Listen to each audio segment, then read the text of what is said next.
Welcome to Red Bull Arena, a beautiful summer evening. Time for USL Championship Soccer on ESPN. David Goss and Connor Lade with you. New York Red Bulls 2 hosting the Pittsburgh Riverhounds. These two teams have always had fun when they face off, Connor. And you look at two teams, Pittsburgh higher in the standings, but coming off their first being shut out of the season. On the flip side, New York Red Bulls 2 get the goal scoring going on Wednesday night. Yeah, Pittsburgh comes in obviously on their first shutout of the year against Indy 11. I think they'll be looking to right those wrongs today and get back on the front foot against a team they're very familiar with. And then Red Bull 2, obviously, game before against Hartford, disappointed with that loss and gets an offensive explosion last game against Philly. And so I think they'll be looking to build on this momentum and keep things rolling. 5-1 win for New York Red Bulls 2 in their last game, but as you said, shutout here at home in the game before that. For this Pittsburgh Riverhound side, Bob Lilly leading the way, which must mean Kenardo Forbes is on the field pulling the strings, and he's been phenomenal once again to start this year. Yeah, Forbes is a very special player, one that Pittsburgh relies upon greatly.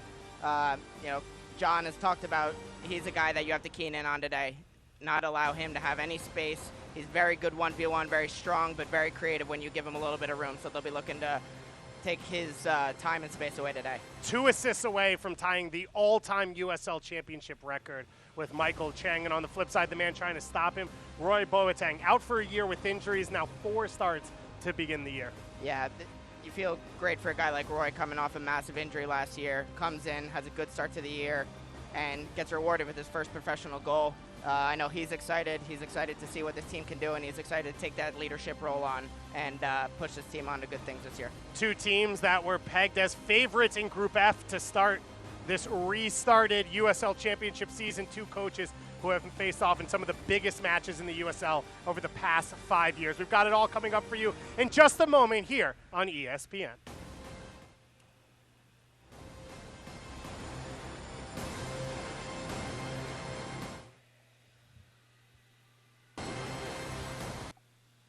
That was my fault. I screwed you up.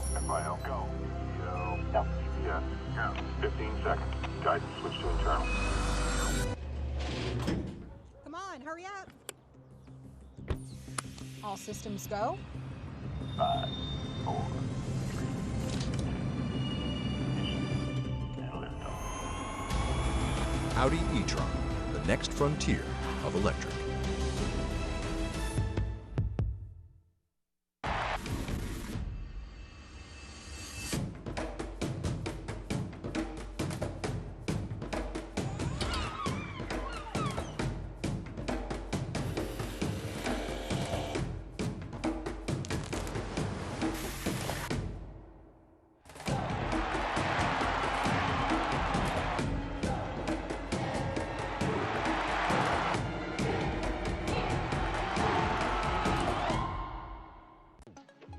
If you want to start something, or make some noise, if you want to change the world,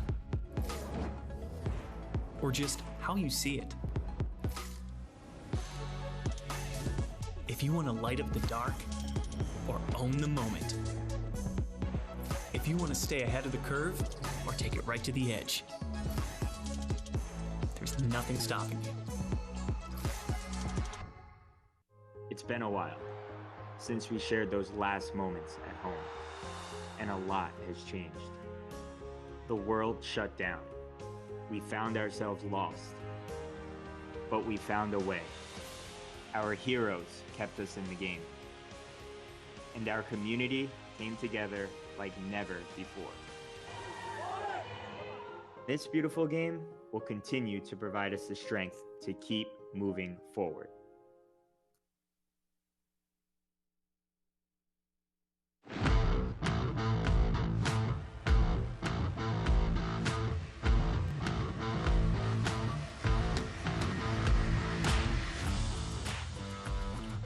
Welcome back to Red Bull Arena. A poignant moment to start this game for these players.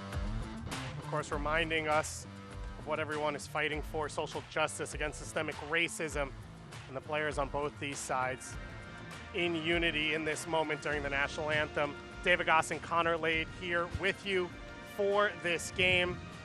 And Connor, when you look at these two teams, both playing about 3 games in a week to come into this game, which meant a lot of work for these coaches after being off for about 3.5 months. You get right back in it, and you see Bob Lilly and John Wolyniec, two of the winningest coaches in USL Championship over the last 5 years, getting together, shaking hands. They know each other very well. Let's take a look at starting lineups for these two teams, and let's start with Pittsburgh.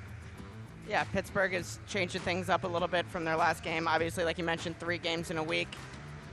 You're looking to get on the winning foot again, so a couple changes in here. And they're looking to shake things up and get ready. Obviously, you look at a guy like Robbie Mertz, a guy who's used all over the place by Bob Lilly, and he's looking for these guys to get back on the winning foot today, get 3 points against a tough RB2 team. Pittsburgh Riverhounds, one thing you can guarantee, the lineup we put up there is incorrect because Bob Lilly likes to do whatever he wants. On the flip side, for New York Red Bulls, too, a few familiar faces who are now on their 3rd start of the week. Yeah, you're looking at, especially 2 center backs there. Roy Boateng mentioned in pregame, Preston Kilwine. Looking to these guys to anchor this team. Obviously, 3 games in a week is a tall task. So kicked off here, Coach Wolyniec talking with Ibrahim Sakaya. John Wolyniec not on the sideline for the last game against the Philadelphia Union, too, after a positive COVID-19 test. Since then, he has had all negative tests, so it was a false positive, and he's back on the sideline. As he said, we talk about next man up. Ibrahim Sakaya, 5-1 win, so Connor, watch out, because that seat might get hot. Ibra did well in his first professional start as a head coach, but I think John had full comfort in him. He knows the team. He knows the identity. He's a big part of that, and so the team was in great hands with Ibra. And Sakaya focusing after this team went up 2-1 in the 58th minute and then poured on the goals a few minutes after that to make it 5-1.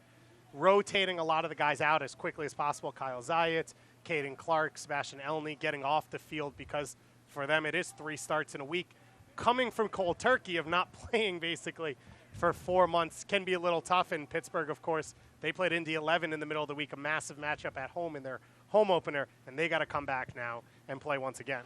Yeah, you look at, 3 games in a week is a tall task, especially after 130 some odd days, 140 some odd days being out.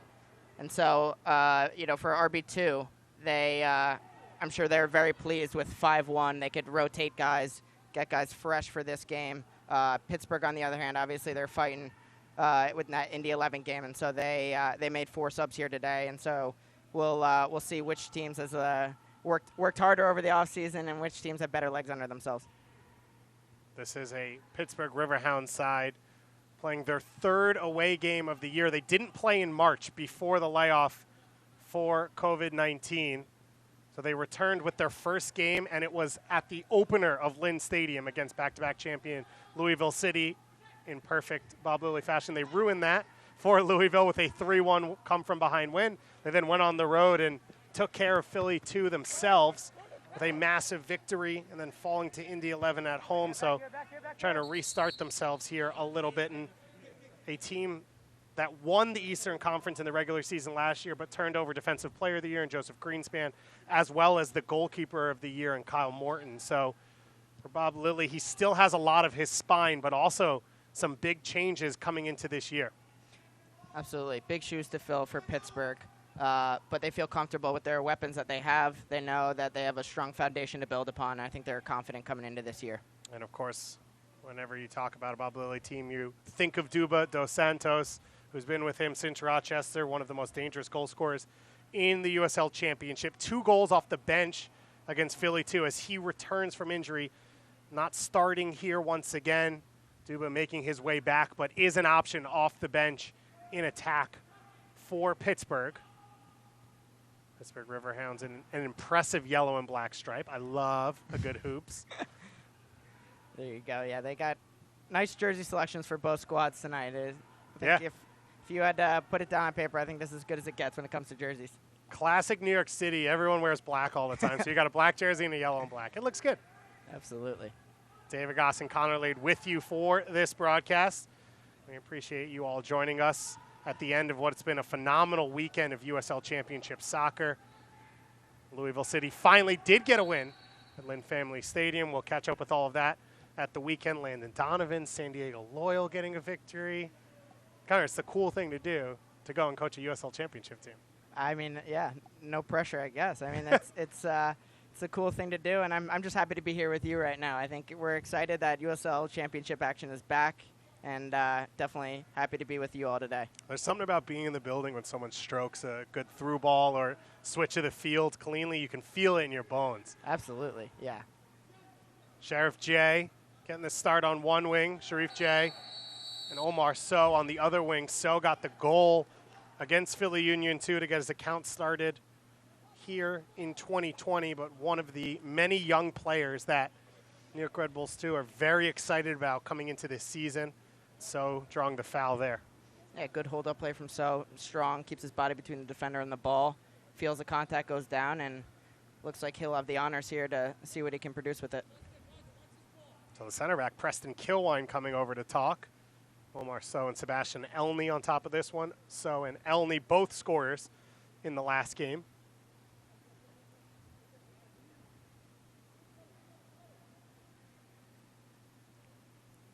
Now Elney will walk off this one, a four-man wall in front of the debutante, Danny Vitelio, Massapequa native, making his first professional soccer starting goal as that one goes wide. Love to see center backs on free kicks. I think Preston's got a good left foot, so I'm sure he came up, told Omar, easy there, young guy, I'm taking this one. Kilwine curls that one, but can't get it in the goal. But as I mentioned, Danny Vitiello, Massapequa, Long Island native, his second year of pro soccer, his first ever appearance, his first ever start in just about 20 miles, but 4 hours driving from his home. Absolutely, yeah. 4, could be 6, could be 8. He will get the opportunity in place of Tomas Gomez, former USL goalkeeper of the year, under Bob Lilly, returning to play under his former head coach once again this year from St. Louis.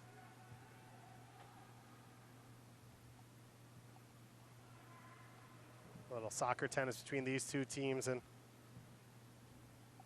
another turnover as Skylar Thomas, the Canadian, steps into that one.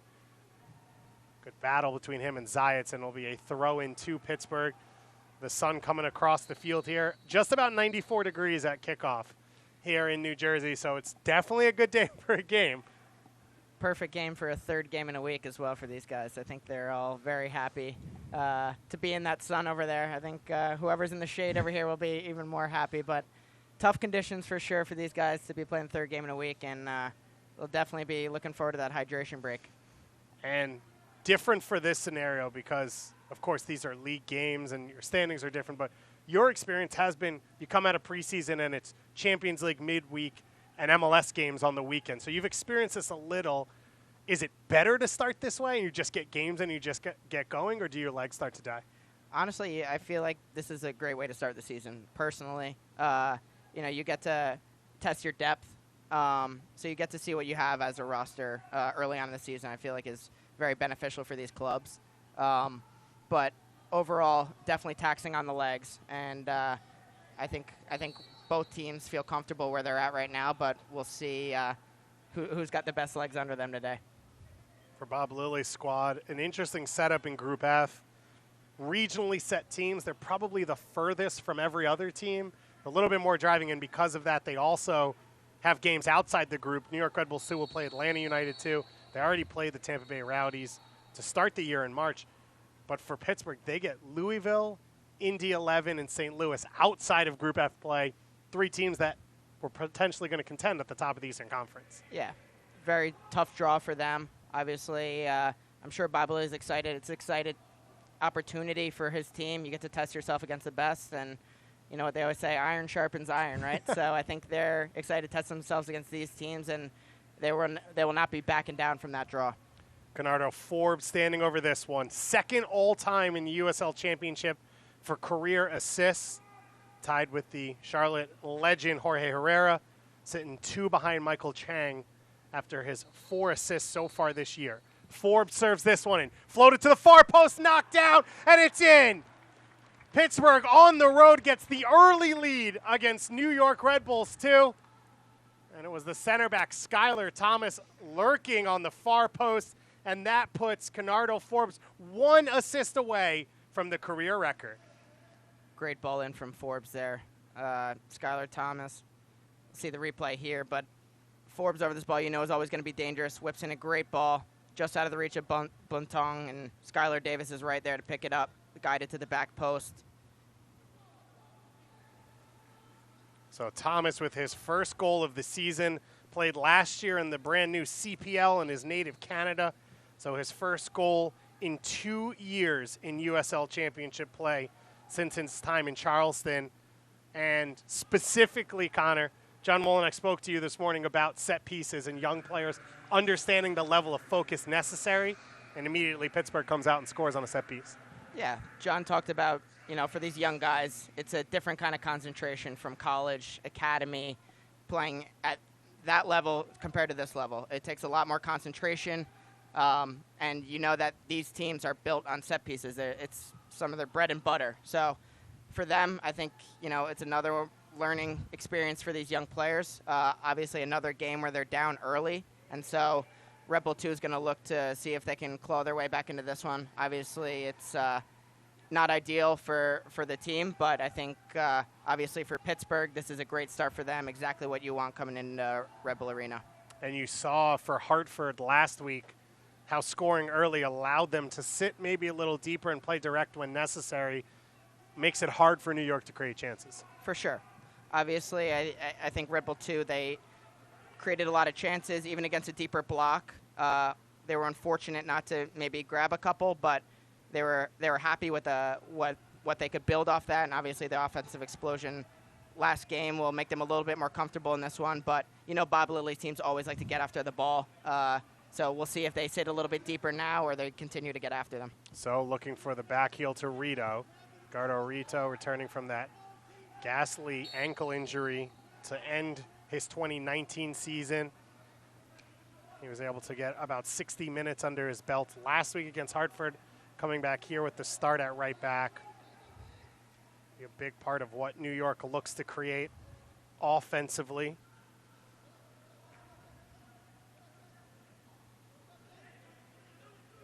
You saw Lucas Fernandez there earning the free kick, the Rochester, New York native.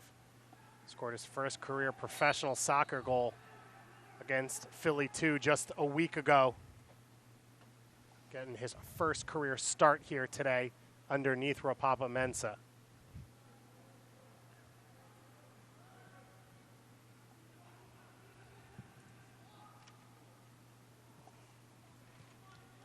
Don't miss a minute of action in 2020. Sign up today and get alerts all year long by following your club on ESPN.com. Search for New York Red Bulls 2 or the Pittsburgh Riverhounds, and then click the follow button to keep up with the latest news and scores. Plus, get reminders on New York Red Bulls 2 and Pittsburgh's next match. Go to ESPN.com now and click follow for your club. For Pittsburgh, they travel to Philly for their next game in about a week on August 1st. New York Red Bulls 2 have about 9 days off before their next game, which is also against Philly 2, because you play everyone 3 to 4 times inside your group, which, I don't know, good, bad? What do you think? Yeah, I mean, it's whatever you look at it. We talked to John this morning about that. Playing a lot of teams, obviously, big strength for Red Bull 2 is having an identity. But teams may know what to expect the second, third, fourth time around there. So for him, it will be an interesting challenge for him to maybe fine-tune some things, tweak things in the strategy and the game plan. But overall, you know what you're coming to expect when you play a team like RB2. So I think it'll be an interesting experience for every single club and a special one for teams with identities that you know. So I think it'll be a big challenge for everyone. But personally, in my experience playing teams 3 times a year and maybe once in Open Cup, it's always fun to see familiar faces. And whenever there's some hard tackles. I was about to say, by fun you meant physical yes. and intense. I think that's fun for me. Okay. And so I think you remember a lot more when you face guys multiple times a year. So I'm sure a couple of challenges guys will be holding on to for the next go-around. Let's just WhatsApp Tito Villalba and see if he thinks the same about familiarity and fun, but definitely know what you mean. And for a lot of these teams, now they've started to play a lot over the last few years, as we mentioned. Bob Lilly and John Wolyniec have gone up against each other in the playoffs numerous times with Rochester and New York, and now Pittsburgh and New York. So there'll be that level of tenacity, you think, early on, and it'll only grow over the course of the season. As Boateng pushes that one upfield. Ashworth stepping into the header. Ryan James getting the start at left wing back here today. Van Kay chasing that one down, but a foul will go against Omar Sow. Our head official for this one, Luis Arroyo. He's got his full complements of assistants today. Justin Lopez, Alexandru Focia, his 2 assistants. Sean Lyons, our 4th official.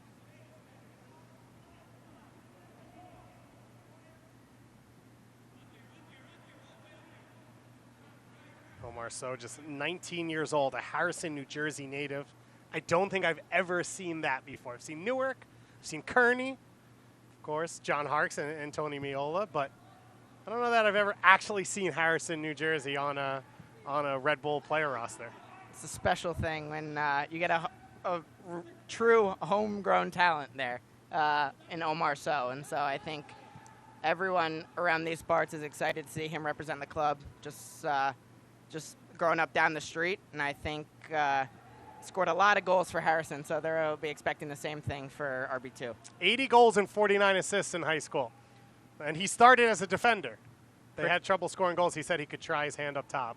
I think he did. Out, yeah. I think he did just fine.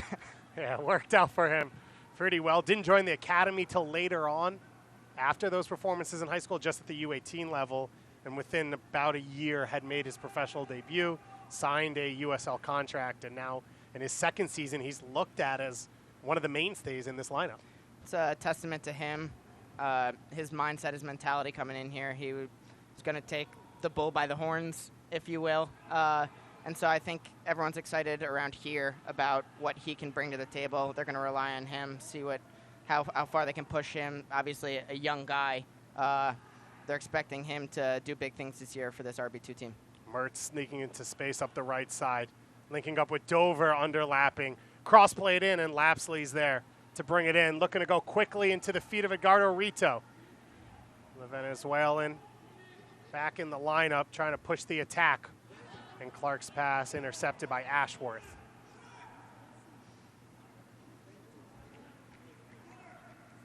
So 15 minutes into this first half here at Red Bull Arena. The early goal by Skylar Thomas, the 36th career USL Championship assist for Conardo Forbes, who now sits 1 behind Michael Chang to tie the all-time record. Chang getting a couple minutes in for RSL a few days ago after his success with Charleston and Real Monarchs in his career. And of course, Jorge Herrera now sitting alone in 3rd. It sucks when you retire. You just watch everyone pass you. We'll see how long that lasts. Yeah. Herrera could come back. Guy only played, 45 years? Absolutely. He might have a few more in him.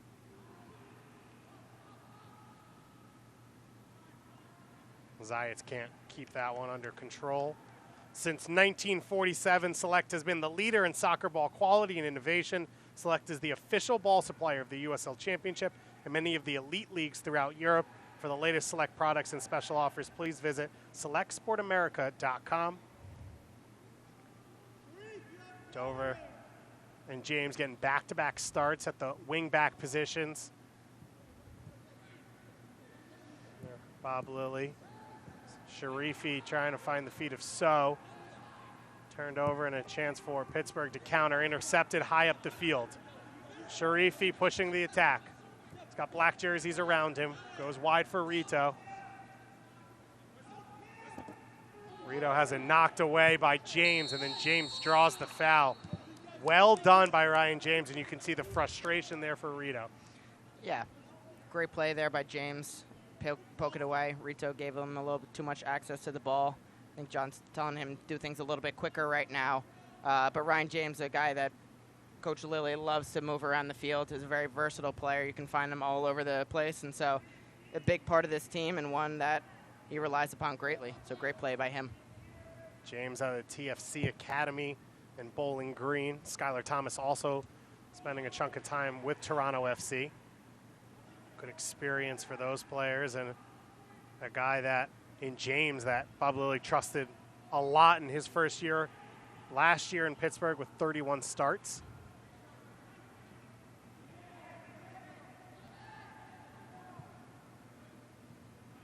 Now James a chance to get forward a little.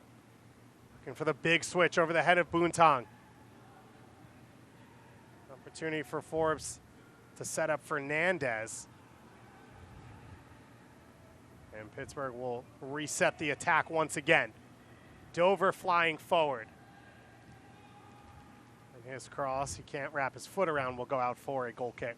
I think this is what you can expect. As I mentioned before, Pittsburgh not necessarily a team that's going to sit back, let Red Bull have the ball. They're going to try to get after him again, and you can see it there. They're on the front foot right now. A couple good chances there. Red Bull lucky to get away with a goal kick there, but I think they're a team who's not one to sit back, settle for a 1-0. They're looking to build on that, especially after being shut out last game against Indy 11. Forbes there.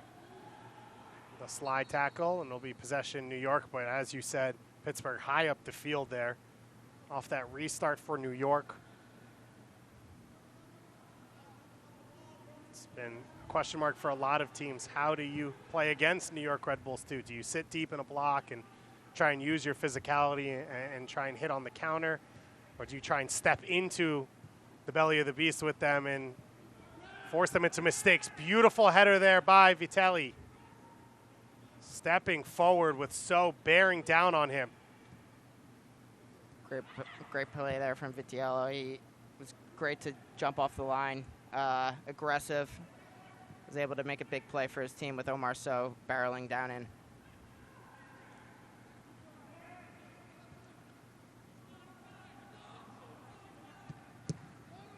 James with the slide tackle once again. A lot of activity, as you'd expect for James going up against Rito, who will get forward more often than Boontong on the left side. So that's where a lot of the attack will come for New York. Absolutely. You're going to look for Omar So to stretch the field and open up that room for Rito. They're going to look to get him on the ball, do what he does best, and get forward. So I think we'll expect a lot more of that today. So clips this ball in. Only trying to bring it down amongst traffic.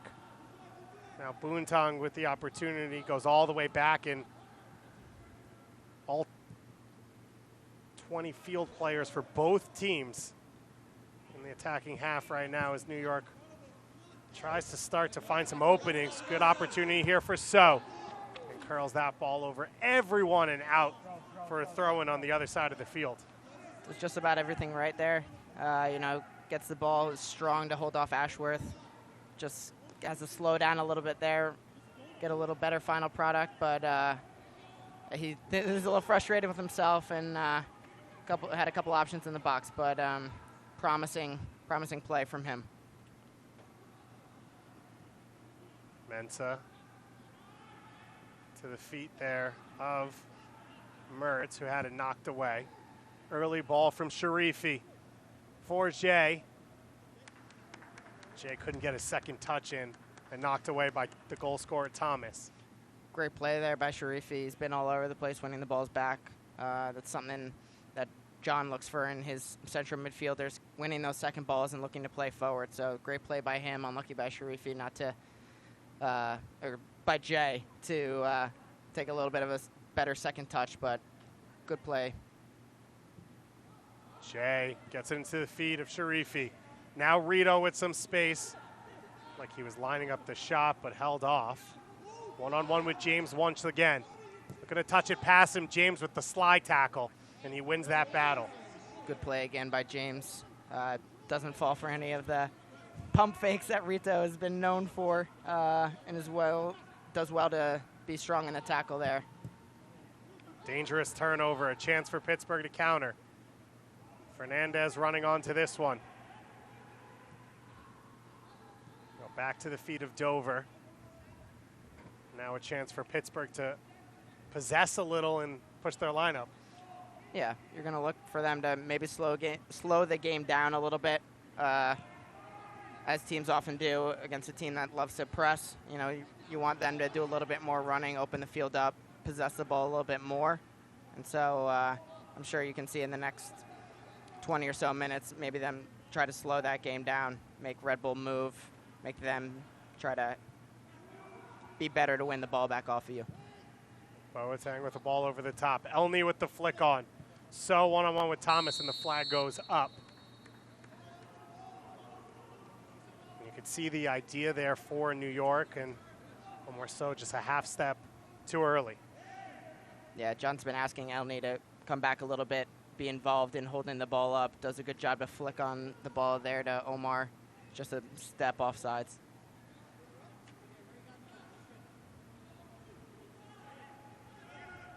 I mentioned the first career start for Danny Vitiello. 4 years at the University of Albany. Was on the books with Nashville last year. Didn't get an appearance, as well as New Mexico. Played 2018, the Long Island Rough Riders in the PDL. A team that a lot of members of New York Red Bulls do in the past and currently have played with in their time. So what a cool opportunity for him to get the start here, as well as his fellow Massapequan. I don't know if that's right, but I don't care. Dakota Barnuthan. Sounds right to me. Listen, I lost a lot of games to Massapequa in my days, so I don't give them the respect of learning how to say it. I could hear that in the tone there. There's still some resentment. You can hear it. It's just weird when one town, every person who's ever been born there is like 6'5" and above. Doesn't really seem like that's how it should work. I wish I was born there. Yeah. I think you did okay. At least you didn't lose to them, so you're fine. Fair enough. Good battle here. Vitiello will get an opportunity to clip that ball long. Kilwine wins the header, but back towards his own goal. Lapsley clears it long. Lapsley, the mistake for the goal against Hartford last week. Parfait Mandanda with the full field clearance off a corner kick, bounced over Lapsley, and the goal conceded. But it seems like in that game and then in the middle of the week, bounced back pretty well from a mistake like that. Yeah, you look at a kid like Wallace, he's got a good head on his shoulders, very mature for his age. I think a guy that this team's going to look to for a lot of leadership, has a good mentality, and so doesn't let a couple little mistakes alter that. And I think they're going to look to him as a big part of this leadership group with such a young roster. That one's knocked away. 35 career college wins at UC Davis for Lapsley, the program record. I also believe a major in epidemiology, so a useful player to have on your team in the world that we live in right now. You got to have an inside expert. Exactly. I think they're going to be looking for some information off him on maybe some of the protocols around here. Absolutely, and always very useful. He was like a dual major in Spanish, so fluent in Spanish, spent some time in Mexico. This one comes across from Rito, and Elney's flick on, cleared away. Boateng with the header, and now Mertz restarting the attack. Dover with some space down the wing, into the feet of Forbes. The captain will switch the field. So another half chance here for New York, but not a clear goal-scoring chance to tie this one up yet. Yeah, Rito does well to put himself in a good position. I think that was a little bit better from him being more aggressive, maybe not stopping.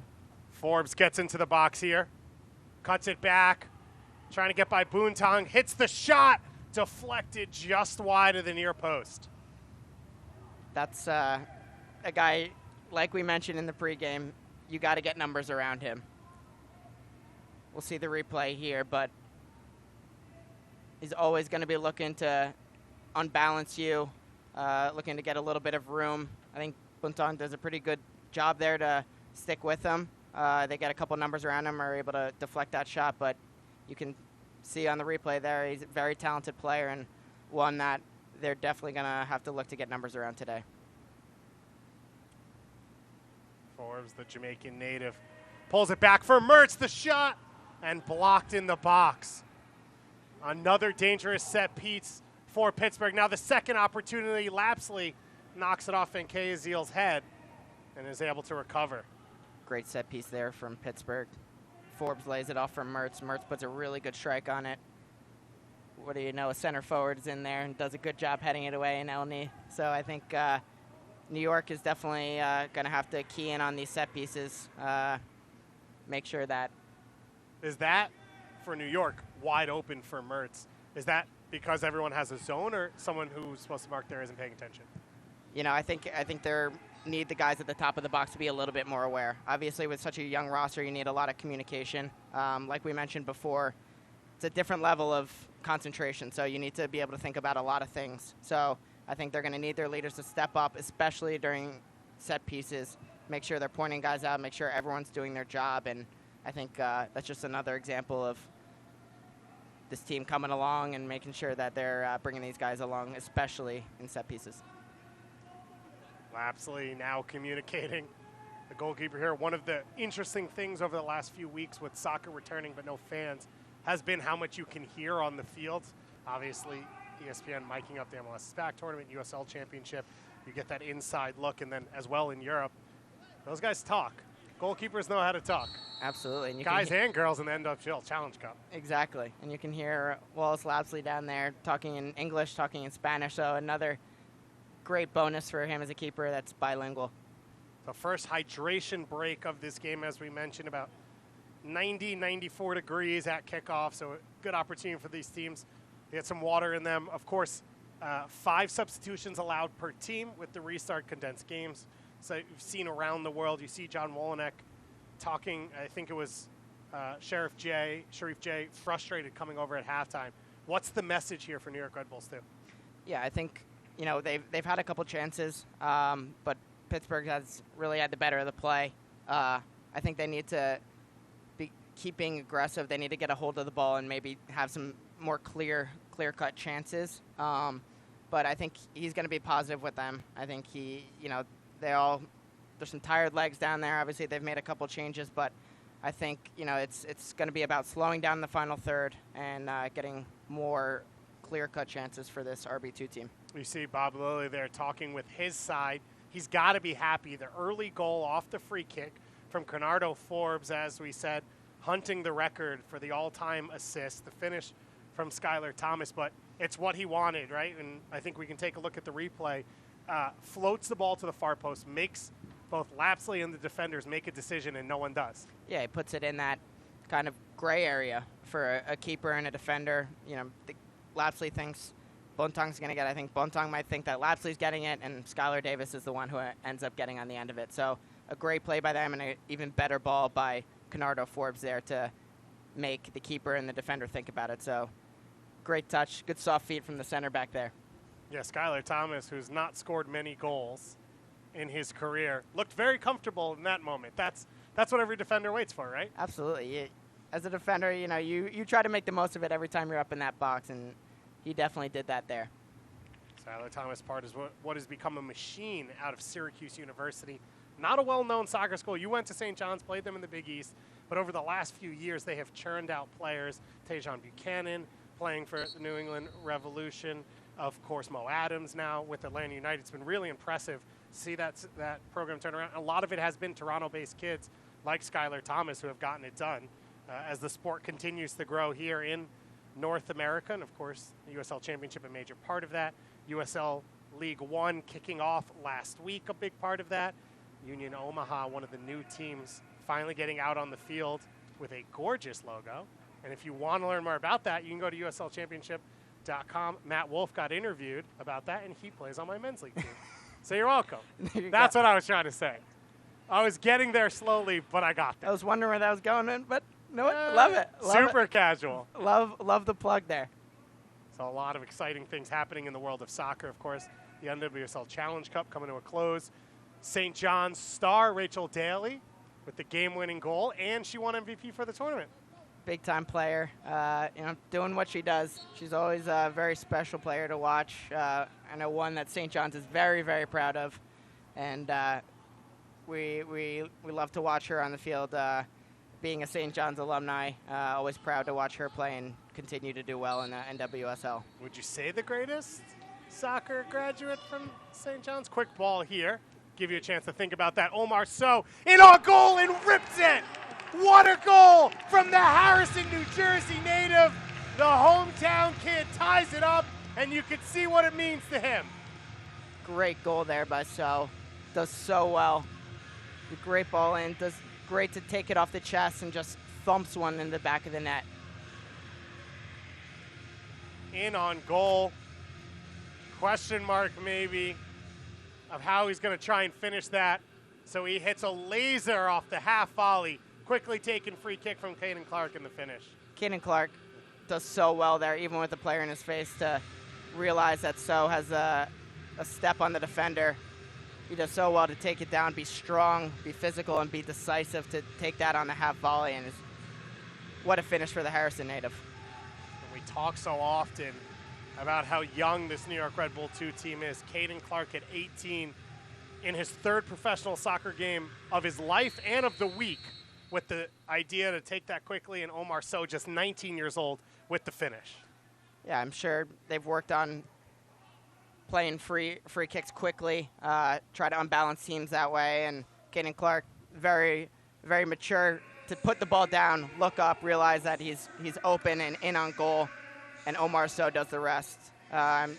This is what Red Bull's going to look to do. They're going to look to continue to be aggressive, and that's just a great play from them there. Fans, if you want more of that, you can follow New York Red Bulls 2 and the Pittsburgh Riverhounds and the rest of the USL Championship all season long on ESPN+, home to the USL, MLS, UFC, and more. Join the nearly 8 million sports fans who have already discovered ESPN+ and watch the championship live every week. Sign up today at espnplus.com, because that is what you want to come for. These two teams have poured in goals for Pittsburgh. It was 9 goals in their first 2 games. For New York, now 6 goals in about a game and a half. So, 1, everyone wants to play Philly 2 right now. And 2, these are teams that can get it done and are fun to watch. Yeah. John talked about in the pregame that it's been their tendency to pile on goals. So I'm sure that's something they'd love to do here today. But, obviously Philly 2 has got some things to figure out. And it's not going to get any easier with the teams they're playing. So, I think New York will be very happy to take that goal and continue to build on it throughout the rest of this match. Big result going on right now. You can see in Group E, it's Indy 11 sitting in first place, trailing St. Louis FC, who are in second. As I said, Louisville City getting off the snide against Sporting KC 2 yesterday. Big opportunity for them. Right now, Hartford Athletic in first place in Group F. Pittsburgh Riverhounds in second place. Coming into this game, sitting on 6 points, and New York Red Bulls 2 in third on 3 points. So dangerous chance here. Forbes from a similar spot where he already had the assist. Just 1 away from tying the all-time career USL Championship assist mark. And Forbes takes this one on goal, and it's right over the crossbar. Forbes looks to be the hero once again there. Just doesn't do enough to put it on frame. You can see RB2 put 2 guys on Skylar Thomas that time. Had Barry Sharifi tight, and Roy Boateng looking to clean anything else up. So I think they made an adjustment there, and they'll be looking to limit the very tall center back in the box going forward. I'm curious, not trying to knock you here, but did you get the assignment of the shorter player who marks tight to try and throw off the run, and then you have the taller player waiting to mark the space? I don't have enough fingers to count on the amount of times that I did that. It's a great role. It's you know what? I love it. I love the role. Help out where I can, and always great to have a taller guy, if I did get beaten, to clean things up behind me. James coming in here. So often we see on replays of set pieces, why was he marking him without the understanding of the bigger plan around it? And that's one of the questions I feel like we get a lot. And there is an obvious answer. It's just maybe not to us who have never worked in a set piece session before. Yeah, no, I think it's only natural for me to mark a 6'5" guy on a set piece. So crazier things have happened, but it was a role that I enjoyed, and love to play a part rather than being on a post on a set piece. Good to be in on the action. Yeah. Post life's a good life, but it's a different experience for sure. Posts need protecting too. Vitiello with the long ball there. So in his first career start, beaten just out of the hydration break. And for the first time in 2020, a home goal for New York Red Bulls 2 took almost 2.5 full games, of course, across about 4.5 months to get there. As Mensah takes this one down into the corner.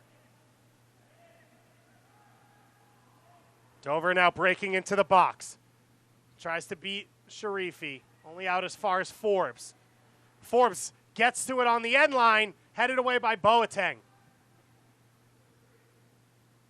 Good clearance there from Boateng. Had Mertz wide open behind him. Forbes does so well to get to the end line. Looks to float one across for Mertz, but Boateng's up to the task and that puts a good clearance on it. Frustration by some of the players on the field, but throw-in will go to Pittsburgh.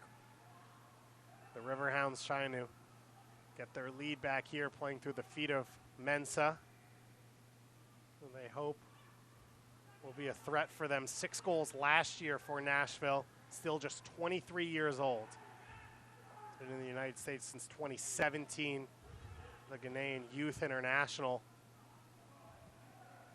A lot of expectations for him last year with Nashville. Up and down, only 14 starts with those 6 goals. Did score their first ever goal as a club in a friendly against Atlanta United. So will forever be remembered in Nashville circles. That one just a little too far for Fernandez. If you're Bob Lilly, 5 minutes left in the half, you start to think about your halftime message. What's the focus for you? Yeah, I think overall Pittsburgh played pretty well in this. You know, you're going to look to get Forbes on the ball. He's been the danger man for them, and pretty much everything they have runs through him. I think they'll be disappointed not to go in a goal up, but I think with the experience that they have, they'll be very mature, realizing that they're still in this game, and they know that they can be very dangerous at any time. So I think they'll be comfortable, maybe a little disappointed, but we'll see what changes they make at halftime. It seems like for them it's a bit of a high boot there, and it'll be called against Barnuthin. Early goal didn't really change the way they played, and as you said, solid on both ends throughout the game, have created some chances, so seems to be on track for them at least on the road. On the flip side for Coach Wolenek, what do you think his focus will be? Yeah, you can see him down on the sideline right now. It looks pretty animated. Not sure if he's too pleased with what he's seeing right now. I think he wants the line to step up. It almost looks like he's disappointed that they're playing a little bit deeper. I think he wants to press higher, make life a little bit more difficult for Pittsburgh, so I'm sure that will be one of the messages in the locker room. But I think overall we'll be pleased to get a goal back and go in possibly level if all things finish that way here. But maybe not totally pleased, as we can see down on the sideline. Philly Union, too, scored in the first 2 minutes of the second half against New York in the opening last game. Then New York put 4 more on the board to get the win. Clark trying to slip one in for Elney there, tackled away by Thomas. On the flip side, Bob Lilly felt like his team had started slow in every game this season, even the 6-goal victory over the Philadelphia Union, so didn't have that problem here today. Absolutely, yeah. They were able to take advantage early on this game. I know that a big emphasis for New York is to start quickly, and I'm sure they'll be disappointed to see the trend that they've been giving up early goals here. And so that's definitely, it could be, coming down to concentration, just being ready at that opening whistle to start fast and be totally concentrated. But I'm sure it's, for Coach Wolenek, it's a little bit worrisome, giving up early goals in each of the last games, but one that they'll be looking to correct. Boontown getting the start at left back here. Joe Falla has been the starter the last 2 games. Can also play at center back, so an option off the bench for the home side.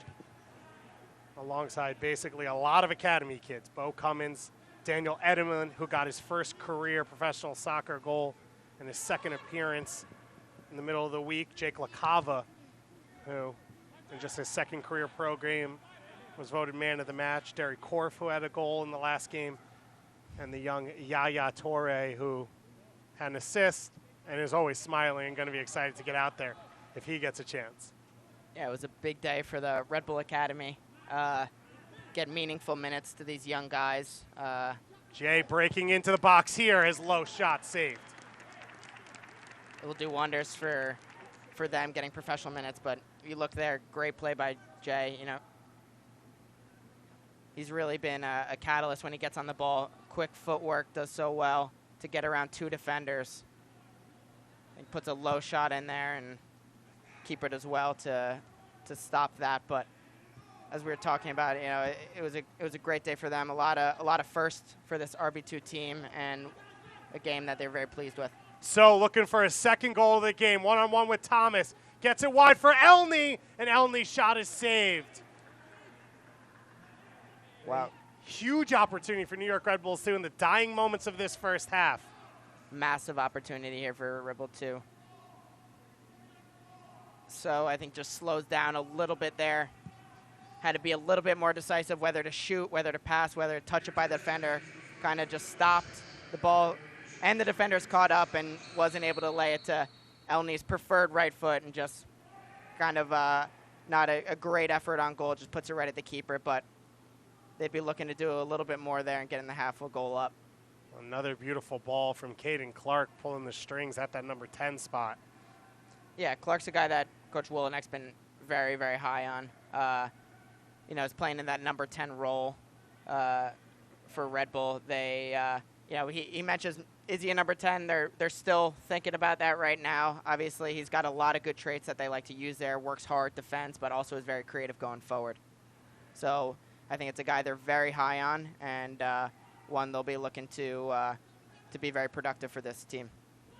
Native of Minnesota, had been in the Barcelona Academy, as Jay looking to chip the keeper there. Gotta love the confidence. Gotta love the confidence. I think that's one thing he certainly doesn't lack is confidence. Chip was very generous there, but yeah, looked, you could see Vitiello was backpedaling, so he took his shot and was not able to put it on goal. Sharif Jay, Senegalese native out of Louisville University. Mensah pulls up there. 1v1 with Kilwine. Gets his shot away and puts it over the top of the crossbar from a tough angle. Yeah, you look down on the bench. Coach Wolinek's not happy. You know, this is the kind of game. It's almost like a track meet right now. Not very organized. Opportunities on both ends, and it's not exactly ideal for him. Isn't that what New York wants, though? Don't they want chaos? Don't they want an open game?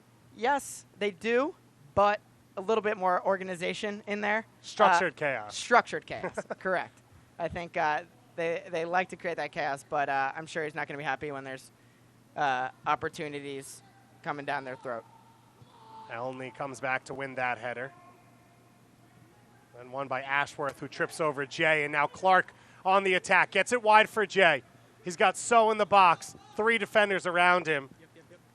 And good recovery there from Hunter Ashworth after falling down to come back and sweep that one out. Minimum of 3 minutes of stoppage time. We've played 2.5. This corner kick could be the final opportunity of this first half for either team. New York Red Bulls, too, conceding early at home in the 9th minute to the Pittsburgh Riverhounds. An equalizer from Omar Sow in the 34th minute to have us level at 1-1 here. So we head towards halftime locker room. They go short to Clark. Into the feet of Rito.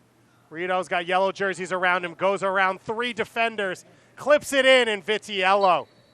Good hands to take that one down and close out our first half. New York Red Bulls 2 and Pittsburgh Riverhounds, as we expected, locked into a good one. Absolutely. They're going toe for toe right now.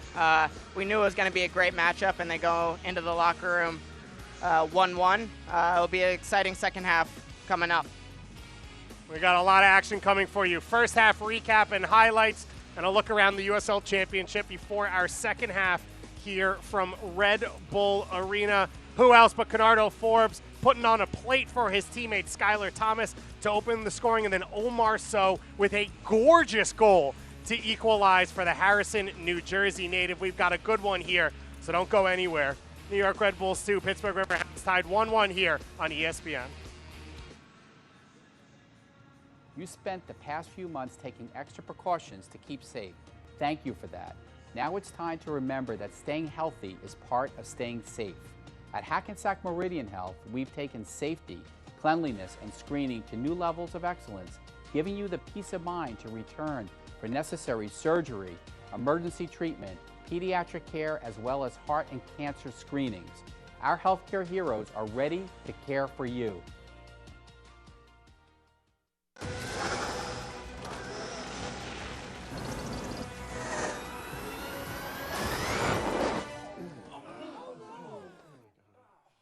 Whoops. Was all-wheel drive engaged on that? Didn't feel like it.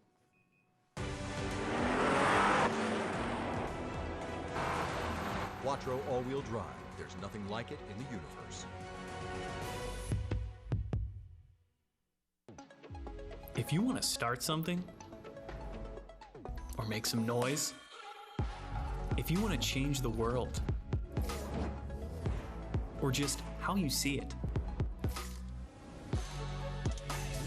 if you want to light up the dark, or own the moment, if you want to stay ahead of the curve, or take it right to the edge, there's nothing stopping you. It's been a while since we shared those last moments at home, and a lot has changed. The world shut down. We found ourselves lost, but we found a way. Our heroes kept us in the game, and our community came together like never before. This beautiful game will continue to provide us the strength to keep moving forward.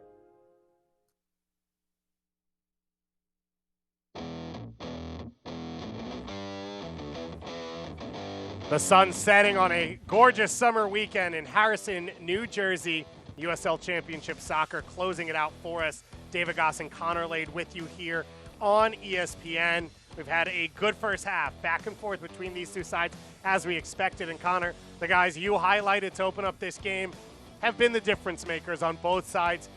For Pittsburgh, Conardo Forbes, sitting on 35 career assists, set up another one early. Yeah, he whips in a perfect ball here. You know, it puts it on a plate for Skylar Thomas, and he just does the work there. It was absolutely perfect from Forbes there. Obviously, you see him put in another good tackle. A guy who likes to work is always putting in the work in for his team, and they're looking to always get on the ball. Great cut back there, unbalances Bontong, and I believe that was Zayats comes over to help. They want to get numbers around Forbes. They want to limit his time and space on the ball. Forbes, a guy who was first all USL last year and seems to be playing with even more confidence this year. On the flip side, a guy who didn't really get to play last year, Roy Boateng, who's had another strong game. Yeah, Roy, you know, has been riding that confidence. You know, he's been aggressive. You can hear him down there. He's been vocal, and they're going to look to him to be a huge leader on this team. Obviously, does well to set up this play for Jay. But a guy who's definitely been missing the game and comes out here and is just excited to be back on the field. Talk about excitement.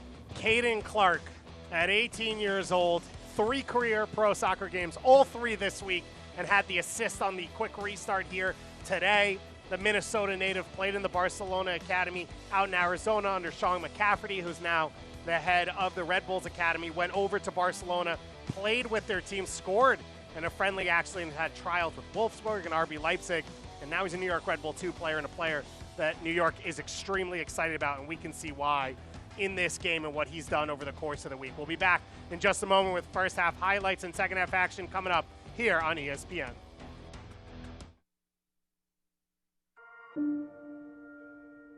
The United Soccer League and its 47th championship in League One clubs stand united in support of diversity, inclusivity, equality, and compassion.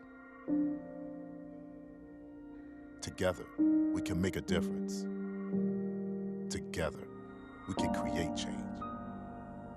Together, we are united against racism.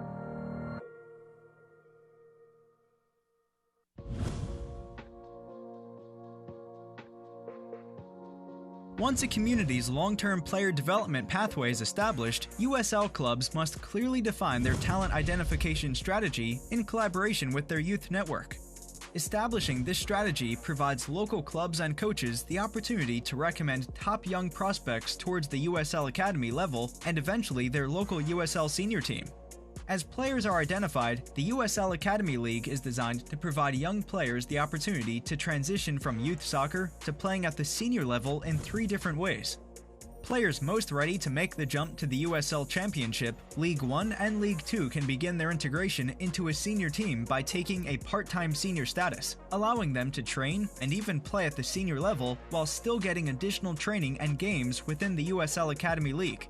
Top young players projected to be ready for their first integration into senior team soccer within 1 to 2 years will be encouraged to register as the full-time academy status.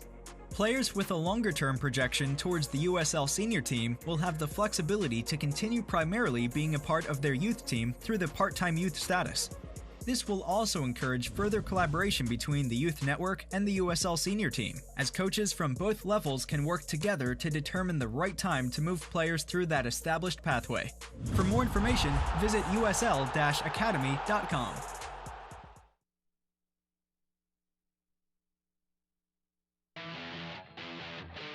Ready for second half action here at Red Bull Arena. A little water on the field. This game's only going to get faster. It's been a fun one so far. It's been a great restart to the USL Championship season. You take a look at St. Louis knocking off Louisville last week for that road win, the first one ever in Louisville, and of course Louisville finally getting that Lynn Family Stadium win yesterday. Indy 11, the favorites, you could say, coming into the year with so many returning starters under Martin Rennie, and they have been unstoppable at Lucas Oil Stadium as they look to close that out and restart in their new stadium that they will be building. And of course, late drama, as you always expect in the USL Championship. More yesterday with the San Diego Loyals, but last week it was Colorado, Memphis, and Rio Grande Valley. That Grand Valley goal, phenomenal goal. And then Jerson Echeverry couldn't get his mask on fast enough to celebrate with his team. That was so much fun to watch. The USL Championship's been awesome to watch. Let's take a look at the standings coming into this week. A lot going on. This is Group F.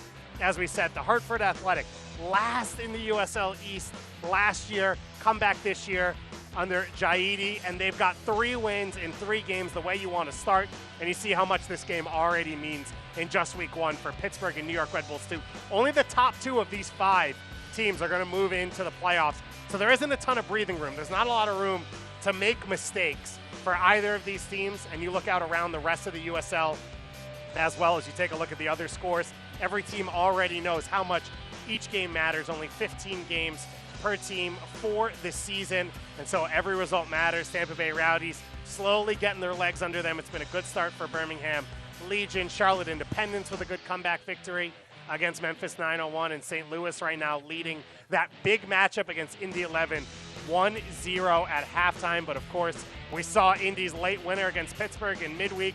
When you got Tyler Pasher on the field, you've always got an opportunity, so a lot to watch out for there for St. Louis. Connor, when you take a look at this game and this first half, really good moments for both teams.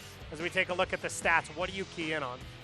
Yeah, both teams that have really good opportunities. And then I think in the second half, probably going to look the same. You're going to be looking at who's going to make the most of these opportunities in final third. Both have had pretty even possession, but those transition moments are going to be the ones that are key, both offensively and defensively for both teams.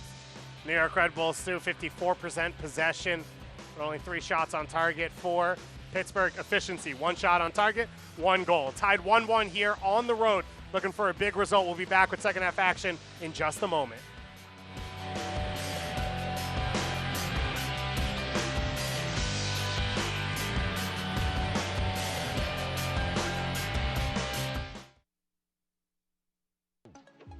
If you want to start something, or make some noise, if you want to change the world,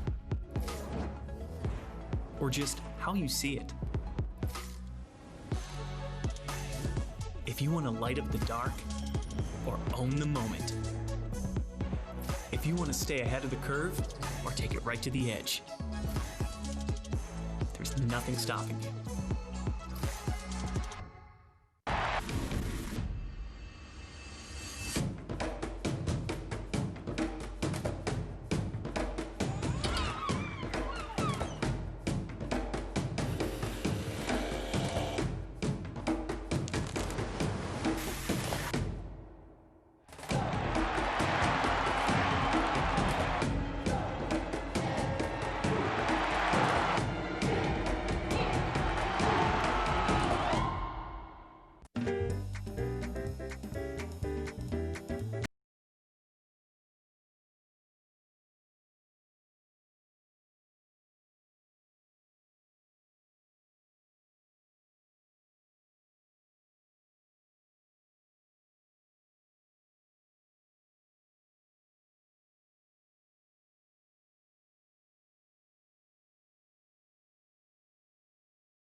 It's been a while since we shared those last moments at home, and a lot has changed. The world shut down. We found ourselves lost, but we found a way.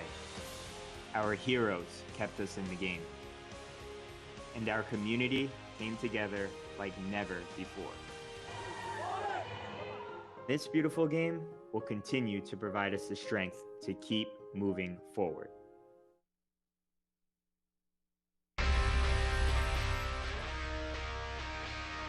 Players getting back out on the field as the substitutes warm up. 5 subs available for both teams, so expect heavy changes. 2 teams playing their 3rd game in a week, but they started with fireworks here, Connor, in the first half. The opening goal for Skylar Thomas, set up by Conardo Forbes, and this was a pretty set piece.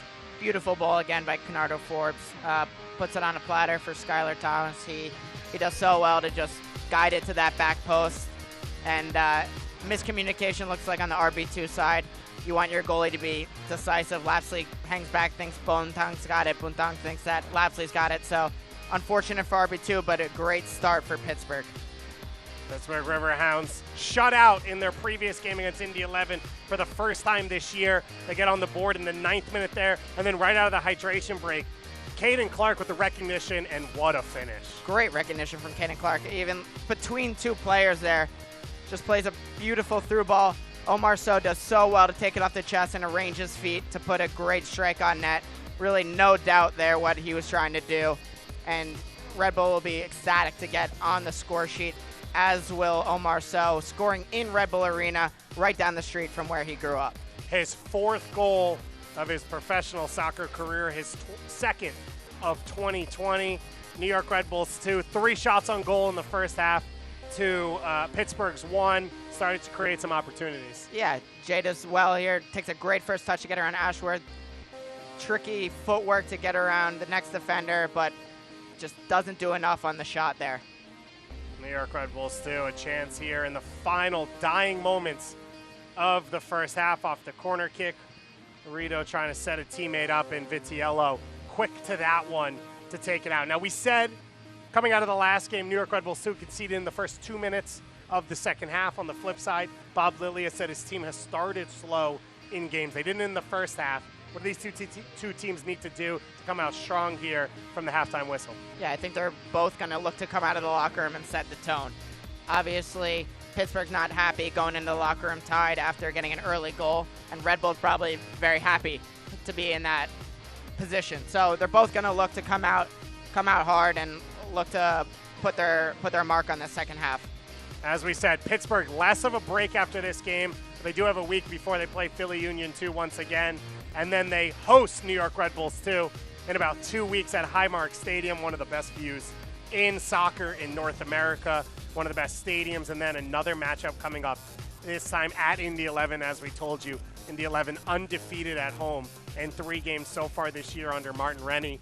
That is going to be a tough game. Pittsburgh, one of the toughest schedules, you have to say, in the USL Championship, with the way the season has gotten regionalized in these groups and still having to play against some top teams in the Midwest.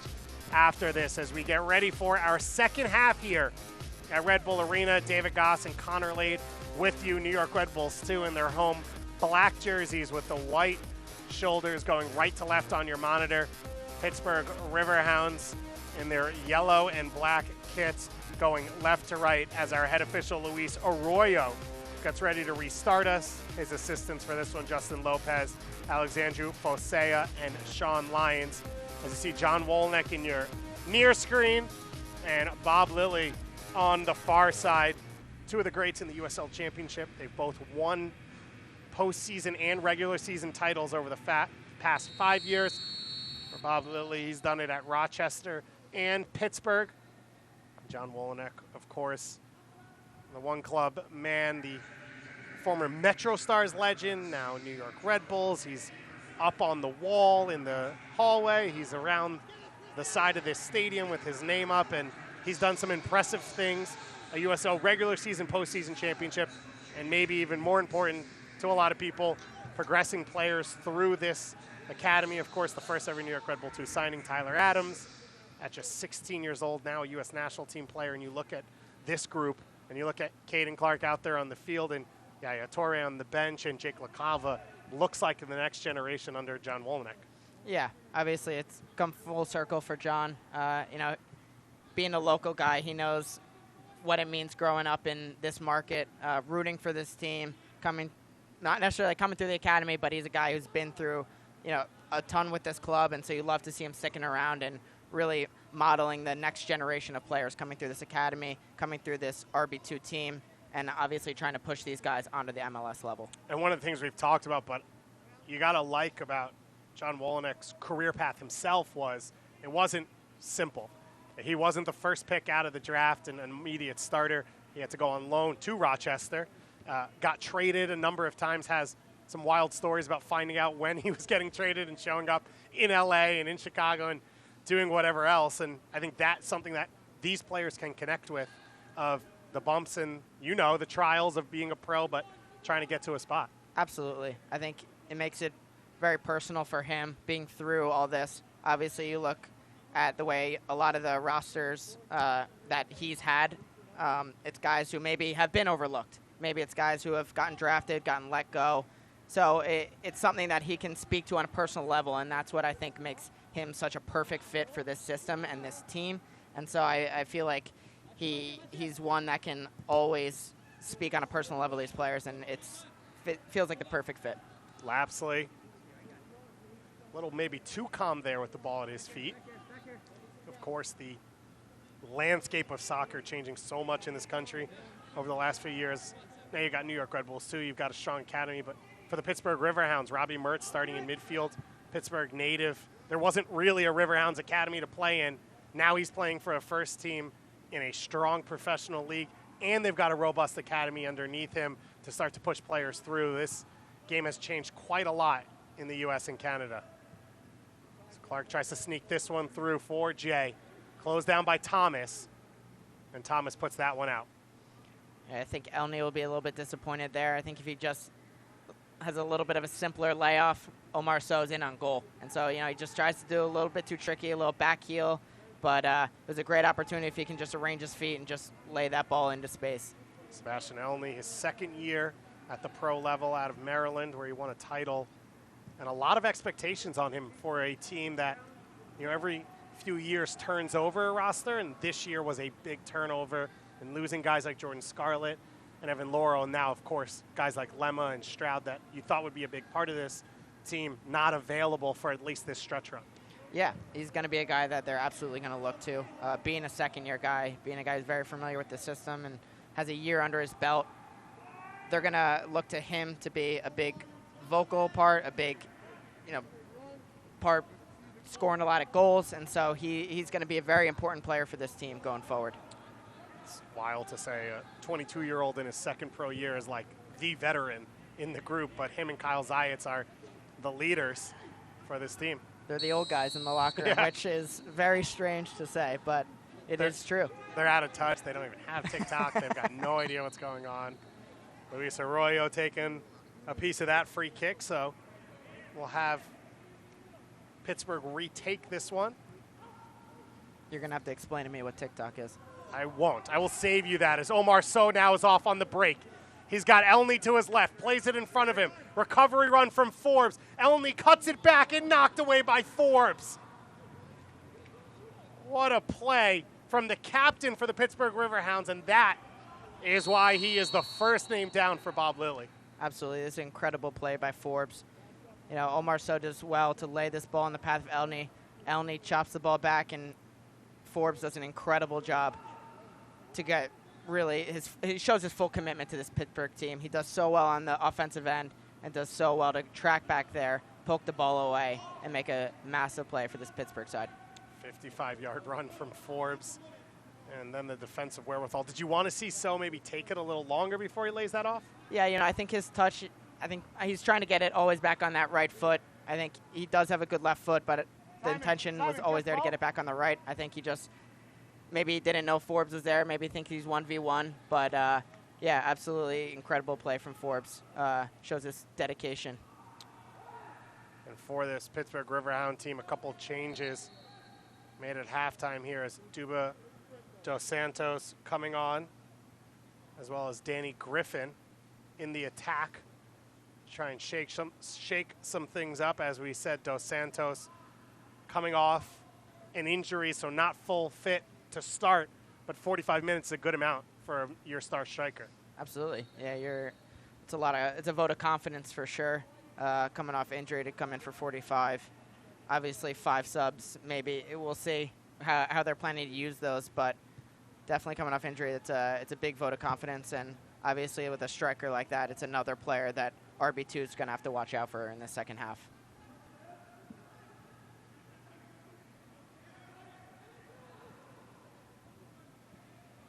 So Mertz coming out wide to pick the ball up.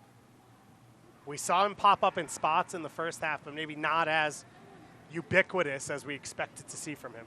Yeah, another big player for this Pittsburgh side. Obviously, like you mentioned, hometown kid. He's a player that is a big weapon for them, so they're always going to look to get him in the game, and they'll be sure to do so in the second half. But I think he did pop up. The set piece, put a good strike on it, obviously got blocked, and popped up in a couple other good spots. But he's always one looking for the ball and looking to put himself in good positions in the final third.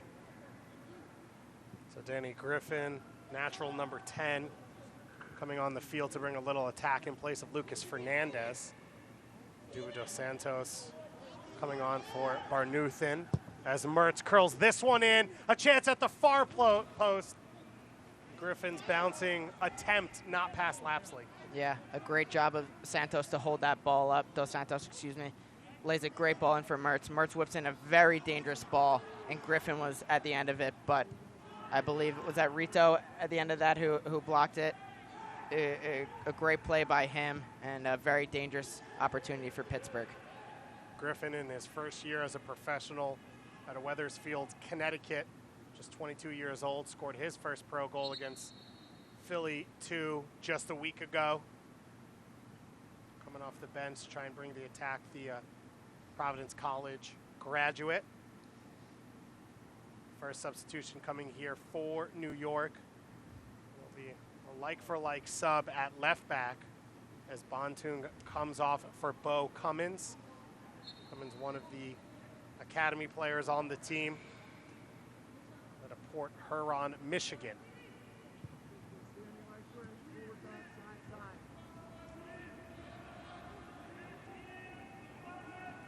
For Bontung, of course, a little mistake on the one goal. Otherwise, the guy who's working his way back into fitness, a fairly strong performance. Yeah, agreed. I think, obviously, maybe a miscommunication between him and Lapsley on the goal, thinking that each other was going to play that ball. But other than that, I agree he had a strong performance and obviously still getting his legs under him. So positive, not debut, but performance for John Wolyniek's side. For Bo Cummins, a natural righty, but Coach Wolyniek has said such a high level technically can play on either side and doesn't really matter. Just the type of flexibility you need for a team that's maybe low on numbers in a few different spots. Absolutely. Another guy they're very high on. Cummins is a young guy, obviously, like you mentioned, right-footed, can play on the left side, play on the right side, and one that they're very excited to see what they have out of him. Obviously, he made his debut last week against Philly, did well there, so is rewarded with another appearance here today. Cummins able to run that one down. New York Red Bulls who continue to give young players their debuts. As we said, New York Red Bulls losing in the MLS's back tournament, which may change things up down the road. You may see some players who you thought would play heavy minutes, a Matthias Jorgensen, a Tom Barlow, Jared Stroud, as well as Lemma, could step back into this team. But for Coach Wolyniek, it's a rare thing that he's able to, plan and know what his team's going to look like week to week, and this has been really his first opportunity to do that. Absolutely. Like we mentioned earlier, it's very great for this club to be able to test their depth. Obviously, that will change maybe next game, maybe the game after that. We'll soon find out how this roster will shape up in the coming games. But to be able to test your depth to test these young players and give them meaningful minutes will pay big dividends going forward for this club. And I'm sure they're very excited to get these first-team guys back and get them back on the field and for RB2. So a lot of potential coming forward, but for this New York Red Bull 2 team, they're looking to get results right now with only 15 games in the season. Not a lot of room to make mistakes. Hartford already opening up a lead. They've already won here at Red Bull Arena, so this is a game New York wants to get full points from. For Pittsburgh, as we said, they are looking to get back into winning ways. Clark slides it wide for Rito. Rito comes inside the first defender. Gets it to the feet of Jay, and Jay can't wrap his body around that ball. It's a great play there. Clark does well in transition to play that ball wide to Rito. Rito, clever little touch there to get a little nutmeg and just lays it off to, or not a nutmeg. Oh, there's the nutmeg. I knew there was a nutmeg in there somewhere, but Jay just can't guide it on frame and puts it, I don't know if that reached the upper deck, but I'm sure it was close. Luckily, no fans were harmed in the shooting of that attempt, of course, with no fans in the stadium right now here in New Jersey. So I hope everyone out there is remaining safe and wearing a mask at all times. Opportunity here for Jay once again on the attack. Plays it down the line for Elney. Elney pulls it back for So. So surrounded by yellow shirts. Goes sliding at the end of that. A big scream from the boys in yellow. And now Luis Arroyo, who hasn't had much to do in this game, calling Omar So, the goal scorer for New York, over to talk to him on the edge of the box. Skylar Thomas still down behind play, and yellow card coming for So, our first of the game. Yeah, good cutback there from Elney. Plays it to So.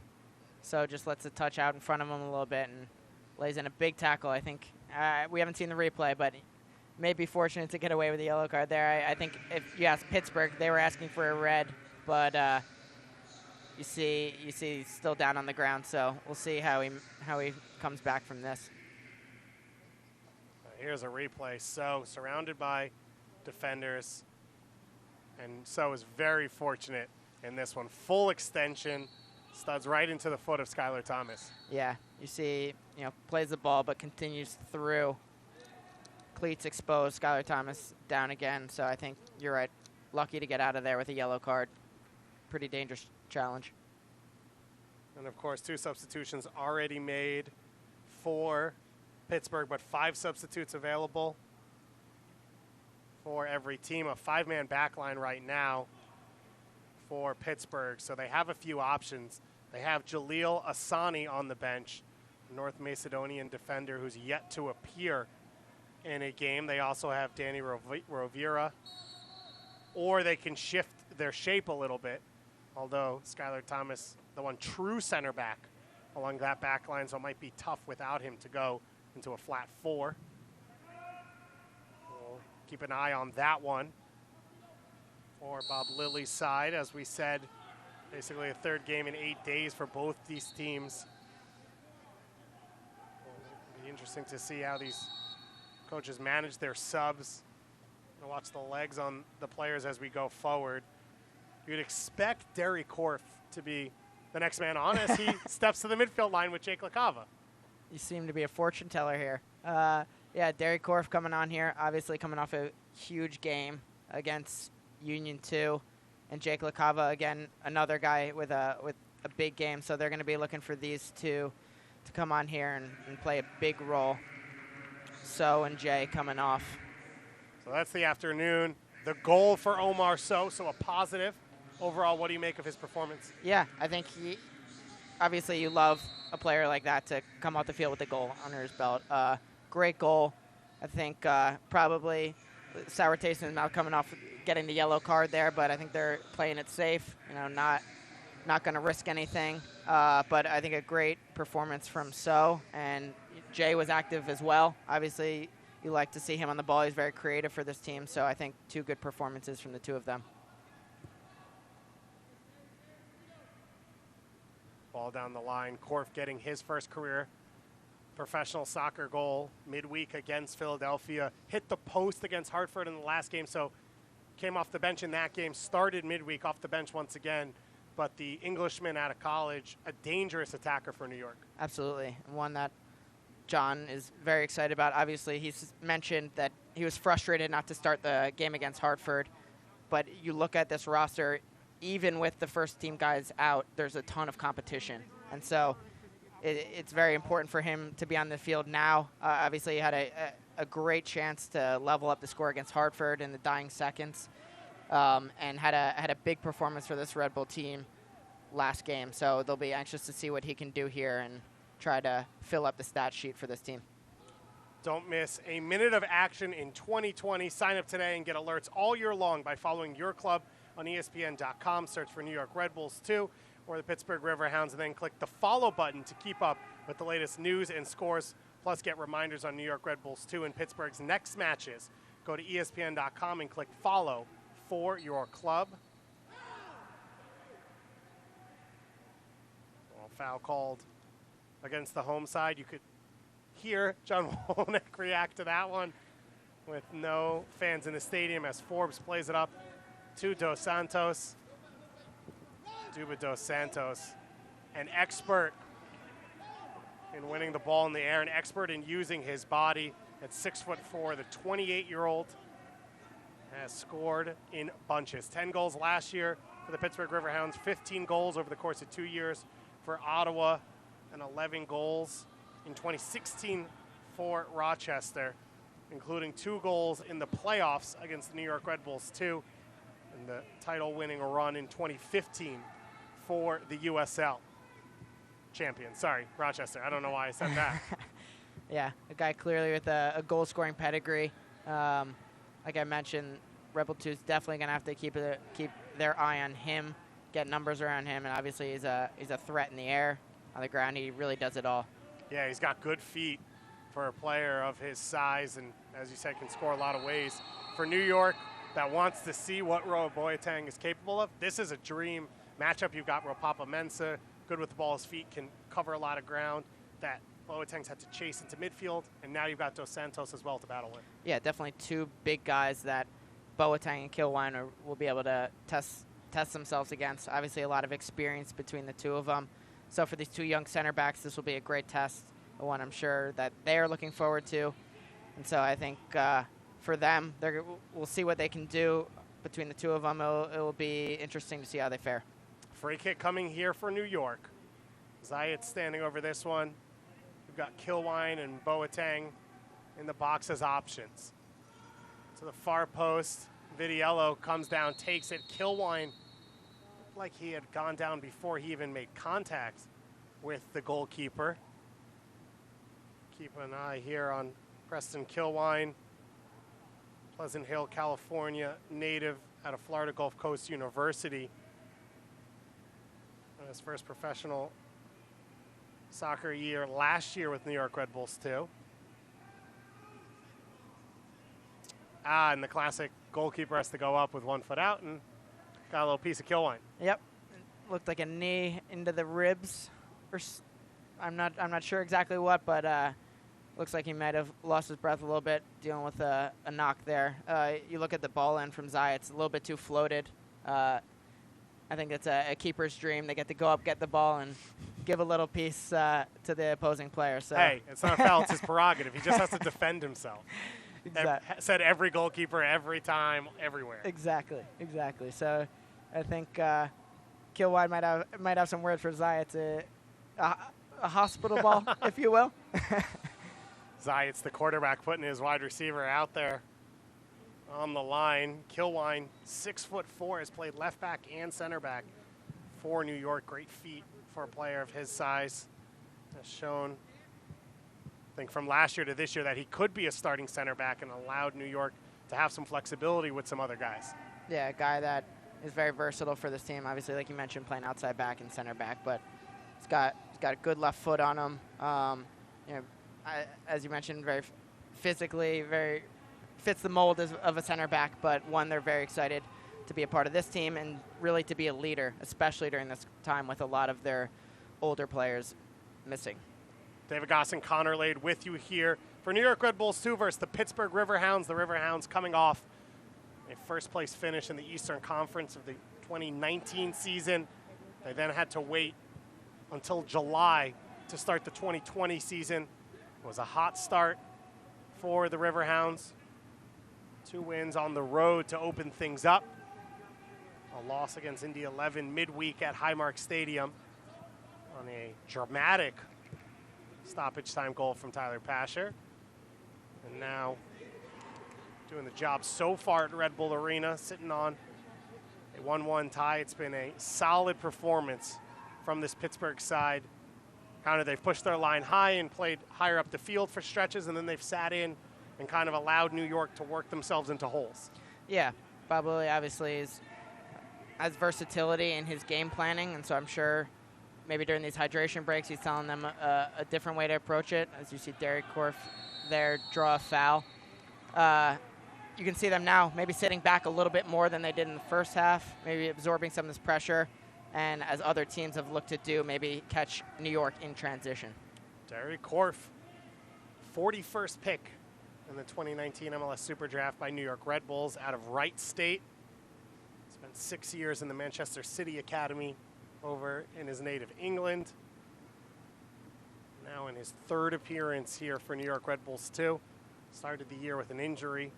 Had plenty of time to get back from that one, though, as I got out of shape, but other guys got in shape as we were laid off. And Kyle Zayat standing over this one, looking to deliver a better ball this time.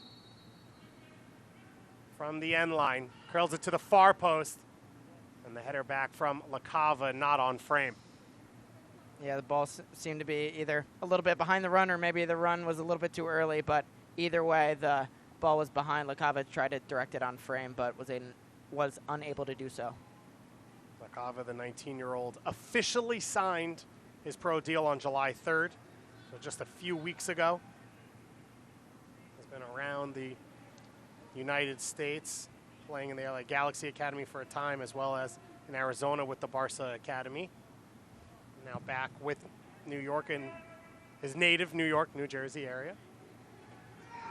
Yeah, he had a big game against Union 2, having 2 assists. I think they're very impressed with his pace, his power, really his aggressiveness to get at defenders, to push the game in transition. And so I think they've been very pleased what they've seen from him, and another exciting weapon for New York to use.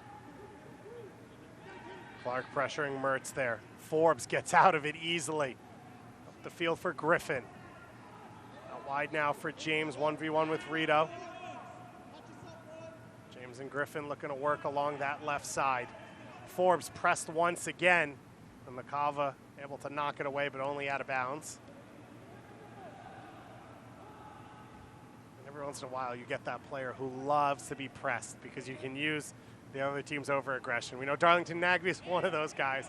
Bernardo Forbes, though, seems to be enjoying any time New York tries to step to him. Absolutely.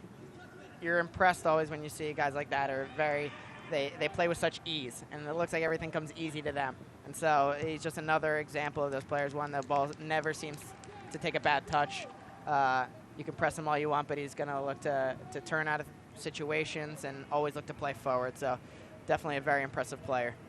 Forbes 3 appearances for the Jamaican national team, but at 32 years old, never really got the looks you'd expect for a national team that tends to cycle through players. Griffin looks off the run from James, tries to slide it through for Mertz, and Cummins will clear it away.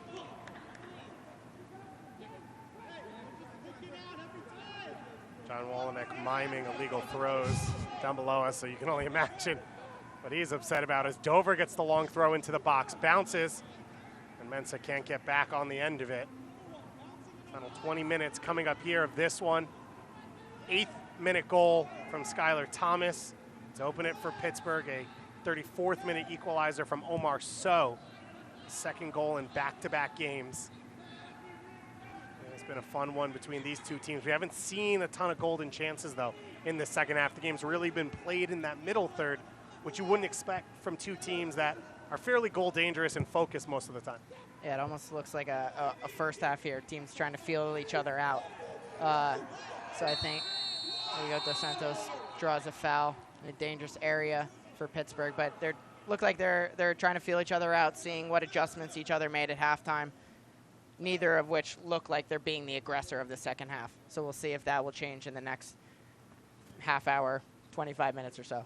Kilwine shown the yellow card. How much does, as we take a look at this foul, the 5 changes change things in that you saw 4 subs early from the 2 teams where it's almost like you are restarting and finding your feet at times. Yeah, you're judging how your team is coming out of a 3-game week, obviously, so the 5 subs definitely comes into play today.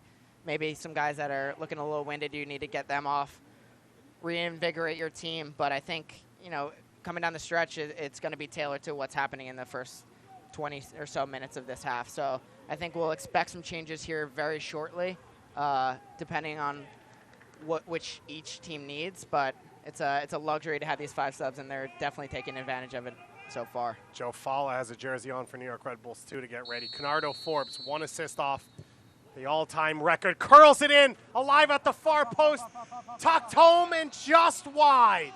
As the offside flag goes up, again, beautiful service from Canardo Forbes, causes chaos, and Pittsburgh just could not find the finish.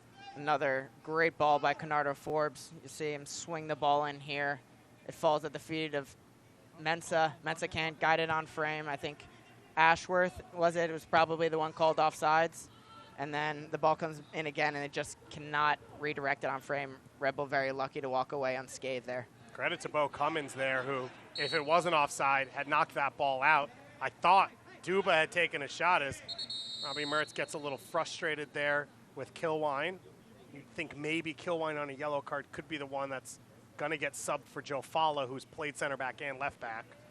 Yeah, I think that's a good bet. Obviously 3 games in a week for Kilwine after an extended break. Could see him come off, and again with the yellow card, they'll look to play it safe. Excuse me, Kilwine does. Yep, there's the yellow card. So we could be seeing the last action from him. Now a conversation between the New York Red Bull 2 coaching staff.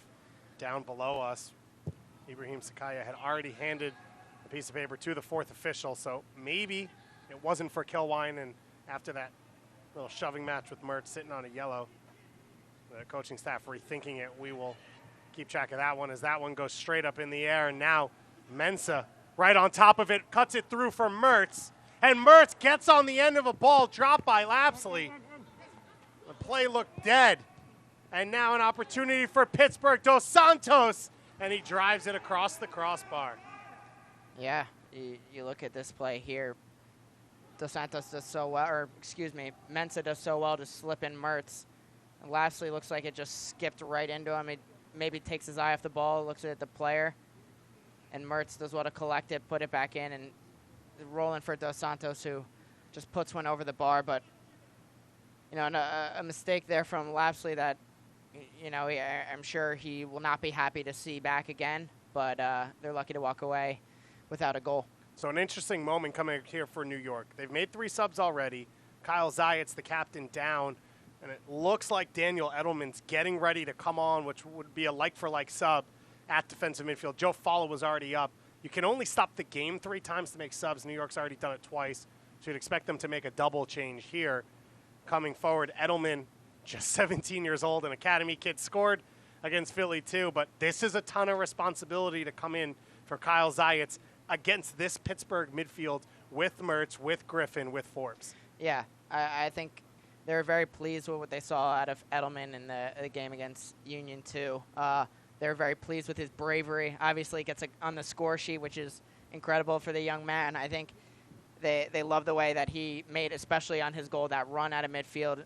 Very brave to drive and get, obviously, fortunate maybe a little bit in the goal. Maybe it wasn't the best effort, but a goal is a goal nonetheless. And down the line, they'll never remember how it happened. They'll just remember that he did score. So I think they'll be excited to see him again on this field. Obviously, you hope the best for Kyle Zayat limping off the field here. Daniel Edelman, a New York Red Bull Academy player, the USL's elite pre-professional platform USL Academy allows clubs across the USL to build a pathway to pro soccer by bringing together top local youth talent. Following the success of the first Academy Cup events. Clubs can now apply to participate in the USL Academy League kicking off in spring of 2021. For more information, visit usl-academy.com or search hashtag USL Academy on social media.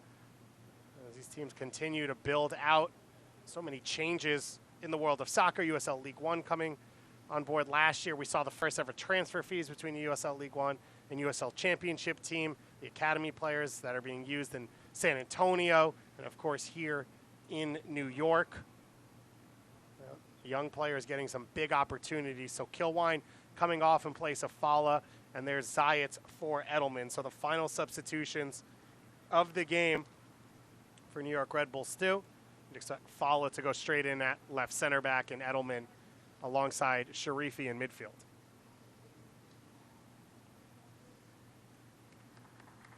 Pittsburgh still just the two changes made for them in this game. They've got Anthony Velarde and Mark Forrest, who both started in the last game as options in the attack. And as we mentioned earlier, as Skylar Thomas still seems to be okay, they've got defensive options in Asani and Rovira. So for New York, taking out a big part of their spine, and we mentioned not a lot of veterans. So Kilwine comes off and Zayats comes off. And this is not a 5-1 game like in Philly. This is 1-1 in a big moment against the best team in 2019 in the Eastern Conference. Right. You know, we mentioned that they get to test their players against Union 2 in a 5-1 game. That's all well and good, but these are the types of games that you learn a lot from your depth. And so it's going to be a big test for both Edelman, Fala coming in. Obviously, like you mentioned, a big part of their spine is removed, but they, as John mentioned in the pregame, he's very comfortable with the cover they have all over the field. And so they're perfectly confident mixing and matching different players within the system. And after all, they believe the system, stands on its own. So, you can move players in and out, but the system itself will stand on its own. So I think they're very comfortable with making substitutions within it. For a moment, I thought Jesse Marsh had stepped in here because you were ready to get the line out there. The Red Bull system, of course. Where is my magnet board? Yeah. The MVP is the Red Bull system, and then there's players below that. That's right. Free kick coming here for Forbes. He's got one assist off a free kick already. Mensah heads it down just wide of that far post. But again, another dangerous chance on set pieces. Yeah, John talked about before this game, set pieces were going to be a massive piece. I feel like John may be the fortune teller. He's pretty much made our job pretty easy here. But you can rely that Forbes is going to put in a dangerous ball every time. So you have to be switched on, alert, and that's got to be a message that each of these young players for Red Bull 2 have to take with them, that especially when you have great service like a guy with Forbes, you have to be switched on at all times and be ready for anything they're going to throw at you. One of the other things to point out is Edgardo Rito hasn't played a full 90 in over a year, and so he was now locked in to finish this game, so a big moment for him. Congratulations to him on returning from that injury, but maybe you see Pittsburgh try and take advantage through Ryan James down that left side. Yeah, you're going to see how his body's going to hold up. Obviously, like we mentioned with the other guys, coming off injury, it's a big vote of confidence from John. Obviously, they came into his first match against Hartford, planning to play in 45, went a little bit longer than that. And so really he's off the leash now. He's full go. I think for him, for a guy who's been through a major injury, this is a very exciting moment for him to go a full 90. Ball knocked down by Dos Santos to Mensah. He's got runners around him. Gets by Cummins into the feet of Dover. Dover gets by Fala. And Caden Clark coming all the way back to help defensively. Yeah, good moment there for Pittsburgh. Broke down New York a little bit. Caden Clark is, that's a thing that he brings to this team. Being a number 10, but also box-to-box player. Works really hard defensively, and that's something that makes him very special and sets him apart from maybe some other number 10s in that role. This one gets all the way through the box, picked up by Lapsley. There's some odd things you see in soccer sometimes. Seeing a 17-year-old Daniel Edelman standing next to Steven Dos Santos. It is really man and boys in that scenario. Absolutely. Yeah, this is definitely interesting. It's kind of speaks to New York's approach to things, speaks to Pittsburgh's approach to things. It's, two different styles, two different roster builds, and it's exciting to see these two teams with two different ways they approach the game go at it. It's one New York Red Bulls, 2 already. 2 USL championships, 1 in the regular season, 1 in the postseason. 3 massive playoff runs for New York Red Bulls, too, as Mensah gets by Cummins. Cummins able to recover and knock it away. Yeah, Cummins does well to recover there. I think he got a little bit too locked in physically into Mensah, and a player like that can always, use his strength to his advantage, draw you in with that strength, but is able to touch the ball past Cummins, but Cummins does a good job to recover there. And you can see Boateng having to have some help with the cramp. Currently, real field of 93 here. So for everyone going 90 minutes, this is a shift at Red Bull Arena. Corner kick coming from Forbes. Floated in, and the flag immediately going up. Off of the corner kick.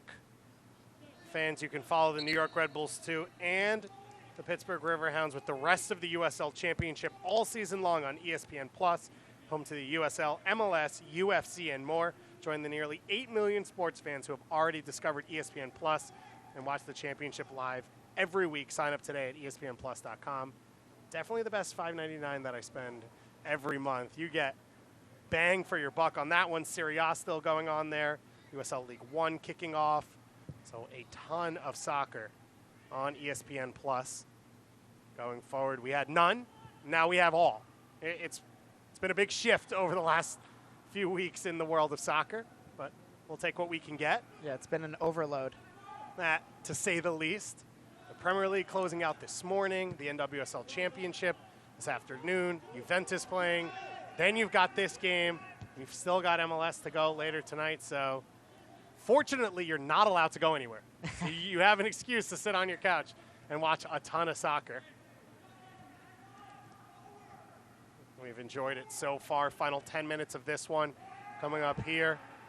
A 9th-minute goal to open things up by Pittsburgh. A 34th-minute equalizer from the Harrison, New Jersey native Omar Sow out of the Gambia.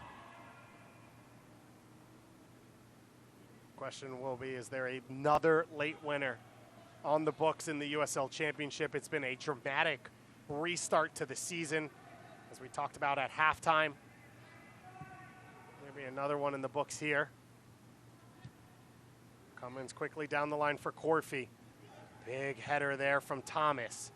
And now Dos Santos looking to start the attack. It's a big switch to Mensah. New York trying to get numbers back behind the ball. Mensah into the feet of Griffin there, who wasn't fully prepared. And now LaClava starting the counterattack. And Corf, well, frustrated maybe with the communication there between him and LaClava. Yeah, I think John's pushing the team on right now. I think he's wants them to maybe stop worrying about what's happening and just kind of go after things. I think maybe stop arguing between between each other. Just worry about what's happening in the game. You can talk afterwards. Follow there with a mistake. Mensah jumps on top of it. He's got 2 defenders around him, pushing Fala back and forth. Mensah trying to get around them, and Fala recovers. And the Ramapo College alumni with the tackle in the end, cleaning up his own mistake. Yeah, just hit off his shoulder there. I think Mensah was a tall task going up against both Fala and Roy Boateng. It looked like he slowed down a little bit instead of really being aggressive to drive, but I think it proved to be a little bit too tall of a task to get by both of them. It's been a long shift for Mensah. A lot of running up top as Edelman goes wide to Rito. Rito can't sneak that one into the feet of LaCava, and now a handball will go against Clark.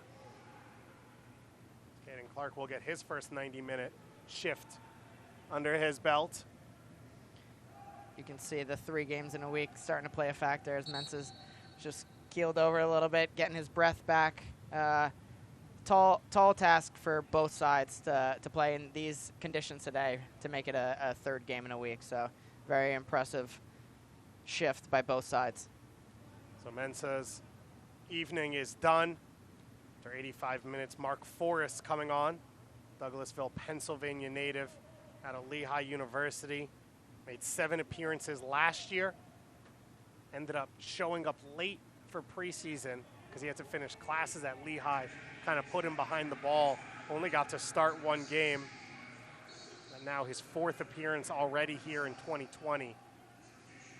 So Forrest, like-for-like change going up top in place of Mensah.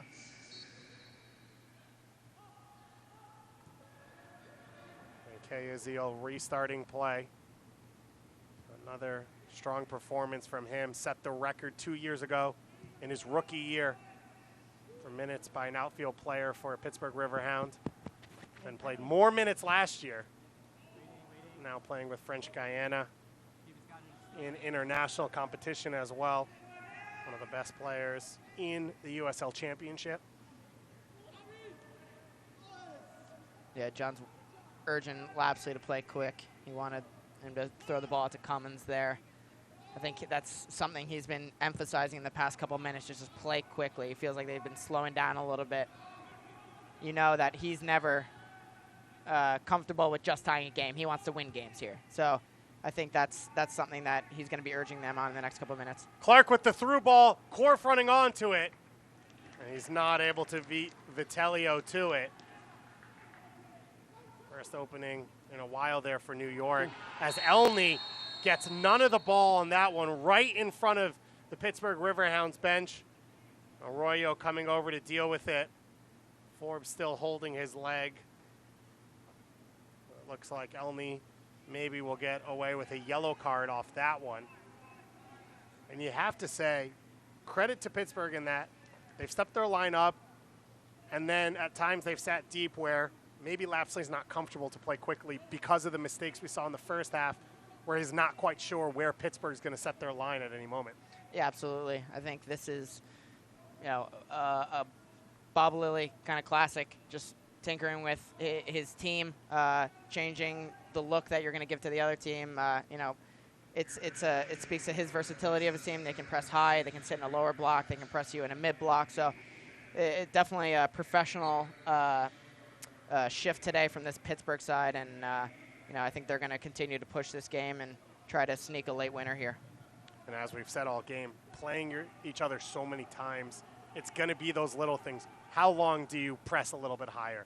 When do you choose to drop into a lower block? Do you try and play players out of position a little bit to throw teams off here and there? As Dorver comes flying in, Dover goes down, and Luis Arroyo, our head official, right over that one, waves play on, and LaCava trying to go the other way into the feet of Clark, and Forbes closes him down, and a foul will go against Canardo Forbes, and claims for penalty from everyone on the field in yellow. Yeah, we'll have to see that back on replay. I don't know how much of a claim they had. I think it looked like they could have had one, but I think the official was confident in his decision. I think New York knew that they didn't really give one away, so we'll have to see that back, but it'll be interesting to see the replay. Here we go. Here's the replay. Dover coming in. Falla puts a foot down. How much of Dover did he get there? Definitely didn't get any of the ball. Right. Yeah, I think closer than we initially thought there. I think maybe their claims were justified a little bit, but Dover flying forward once again. Boateng flicks that one on. Otherwise, there was nothing but yellow jerseys hanging out on the far post. Mertz now on top of the ball. Dying moments on the regular 90 minutes here. Still no confirmation on stoppage time. Falla heads that one down. Two teams looking for a win, though. Pittsburgh looking more likely here on the road to get it right now, as Falla comes over to defend. See John Wolenek on the edge of his technical area. As we get confirmation, will be a minimum of 5 minutes of stoppage time coming up here, so plenty of time for a winner. Pittsburgh beaten in stoppage time on Wednesday night.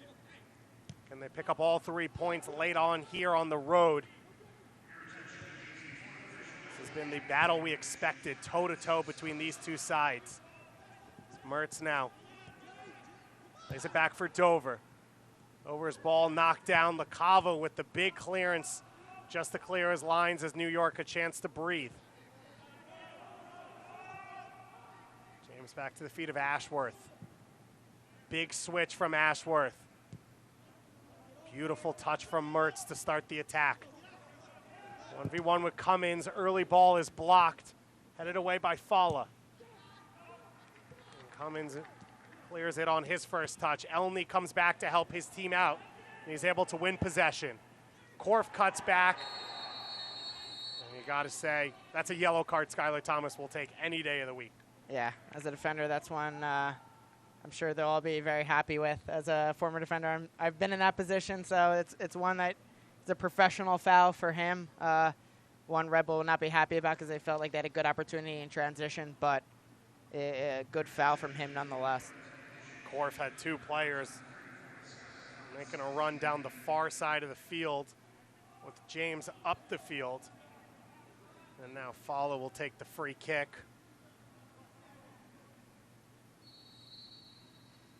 Boateng and Falla staying back for this one. Interesting, you see them not throwing their big guys up at this one. Sharifi trying to keep that ball in play into the attack as Dover has had a phenomenal second half. It was James a lot of the time in the attack in the first half. Dover in the second half as Edelman keeps that ball alive. Clark back to Edelman, back to Clark, and knocked away by Van Keeziel. And then Falla able to win a throw-in for his team, but you could see the technical ability of those young players.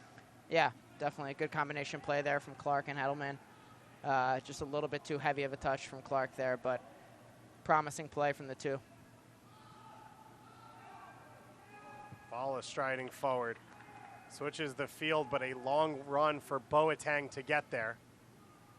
To the feet of Rito. Rito tries to get by the first defender, and Ashworth has to play that one and puts it out into the seats. Ball stationed that are sanitized around the field. For players to use for quick restarts, or any restart. And so we are deep into stoppage time now. A 9th-minute goal from Skylar Thomas, set up by Conardo Forbes as Robbie Mertz will take a yellow card for the ride home there. You got to respect that late yellow card for no reason. Familiar with some of those as well. Yeah, that's my life. If I didn't get one, now it's time to get one just in case. Absolutely. Make the trip worth it for yourself. And Mertz, another strong display, really came on in the second half here against New York as Dos Santos got into the game. Forbes battling deep in his own defensive half and, of course, wins a free kick and handles himself to perfection there. So Conardo Forbes, 36 career USL Championship assists, 1 away from tying Michael Chang for the all-time leader, 2 away from taking it. So you got to expect he'll put his name on the top of that list at some point here in 2020. He's had 5 assists already this year. Flag goes up. Yeah, I think that's Forrest. It's a if, not when. Yeah. Or, excuse me, other way around. Yeah. When, not if. It's a guarantee. Quickly played out here for Cummins. Is there another opportunity left in the dying seconds of this one? Thomas holding on once again. He's sitting on a yellow card. Korf into the feet of Lacava, who leaves it for Clark. Clark trying to set up Lacava. Lacava goes down in the box, and a point to the spot. Wow. In the 95th minute, New York Red Bulls 2 are going to the spot for a chance to win it. Wow. Incredible play here from Edelman, or excuse me, from Lacava. Great dummy. The ball falls to Clark. Clark puts him through, and he does so well to hold off the defender, put his body between him and the ball, and draw the penalty. Great play from the young midfielder. Very, very impressive. And Red Bull has a chance to get in the win column here. So all the pressure on now. Derry Korf, in his first year of professional soccer, scored his first career goal on Wednesday against Philly. Hit the post against Hartford late in the previous game. Steps to the spot, fakes out the keeper, and rolls it in. New York Red Bulls 2 take the lead deep in stoppage time. Great composed penalty there from Korf. Slow run up. Little hesitation, gets the goalie guessing, just slots it home. Very impressive penalty there, and even more impressive play to draw the penalty. As you see, Korf laid here, LaCava dummies it. Caden Clark puts the ball in, and he's able to draw the foul. Looks like, was it Clark brought him down? Or I think it was Ryan James. Oh, it was Ryan James. And then Korf. That's a lot of composure. So a few seconds here for Pittsburgh to try and get back in it. Otherwise, this man's winner will stand for all 3 points for New York Red Bulls, too. Seemed like maybe they'd given up on 3 points. But Caden Clark and Jake LaCava dragging this team back. You mentioned how much New York likes the tenacity, the intensity, the bravery of Jake LaCava. And he didn't score the goal, but he was the one to get them over the top here today. Yeah, I think Red Bull's going to be ecstatic with this victory. Obviously, you saw John down the sideline throughout the dying minutes of this match, pushing his team on, willing his team on to go after it, and they did so there, made the most of their opportunity, and will be so happy to walk out of here with 3 points. New York Red Bulls, too, looking for someone to lead. Derek Korf steps up, puts away the penalty kick. Jake LaCava off the bench, draws it as those 2 men come on the field and change it for New York. Bob Lilly's side, it looked like it was job done on the road. An early goal, a strong performance from start to finish, but once again, for the second time this week, a stoppage time goal that beats them late on. New York Red Bulls 2, a 2-1 victory. We'll be back in just a moment with our post-game coverage here on ESPN. Eagle, go. ECOM, go. FIL, go. Yo. No.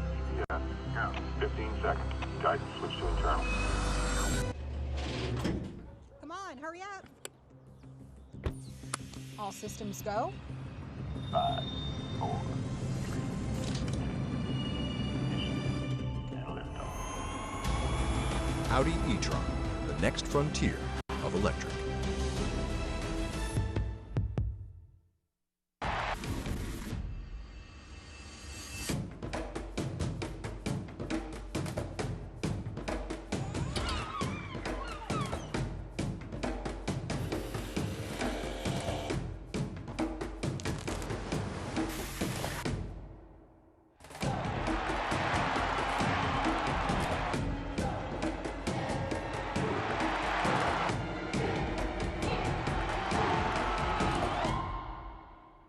It's been a while since we shared those last moments at home, and a lot has changed.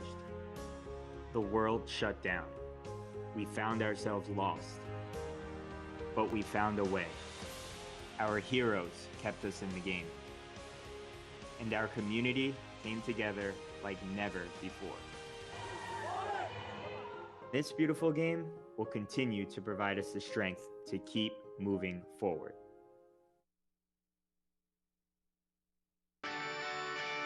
It hasn't been an easy start to 2020 for anyone. It hasn't been for New York Red Bulls, too. It took them over 2 games to score a goal at home over the course of 4.5 months, and it looked like they were going to drop points at home once again until the 95th minute. David Goss and Connor Lade with you here. Connor, Jake LaCava off the bench with Derek Korf, sets up that goal, and Korf finishes it. Final thoughts on this one? Yeah, I think the subs played a massive factor here for New York at the end. Red Bull 2 fans should be excited to see what they saw out of these 2. Obviously, LaCava setting up Korf for the penalty. Great chemistry between him, Clark, Edelman. These guys, you can tell that they've got the youth, the exuberance, and it'll be excited to watch these guys for the rest of the year. A must-win for New York Red Bulls. So even this early in the season in Group F, and they got it done just in the last moment as Pittsburgh drops their second game in a week. New York Red Bulls soon move into a tie for second place in Group F. Well, the USL Championship is back, and it is off and running. Another dramatic win in the USL Championship, this time New York Red Bulls 2 with a 2-1 win. For myself, David Goss, Connor Layden, everyone, thanks so much for watching, and have a great weekend.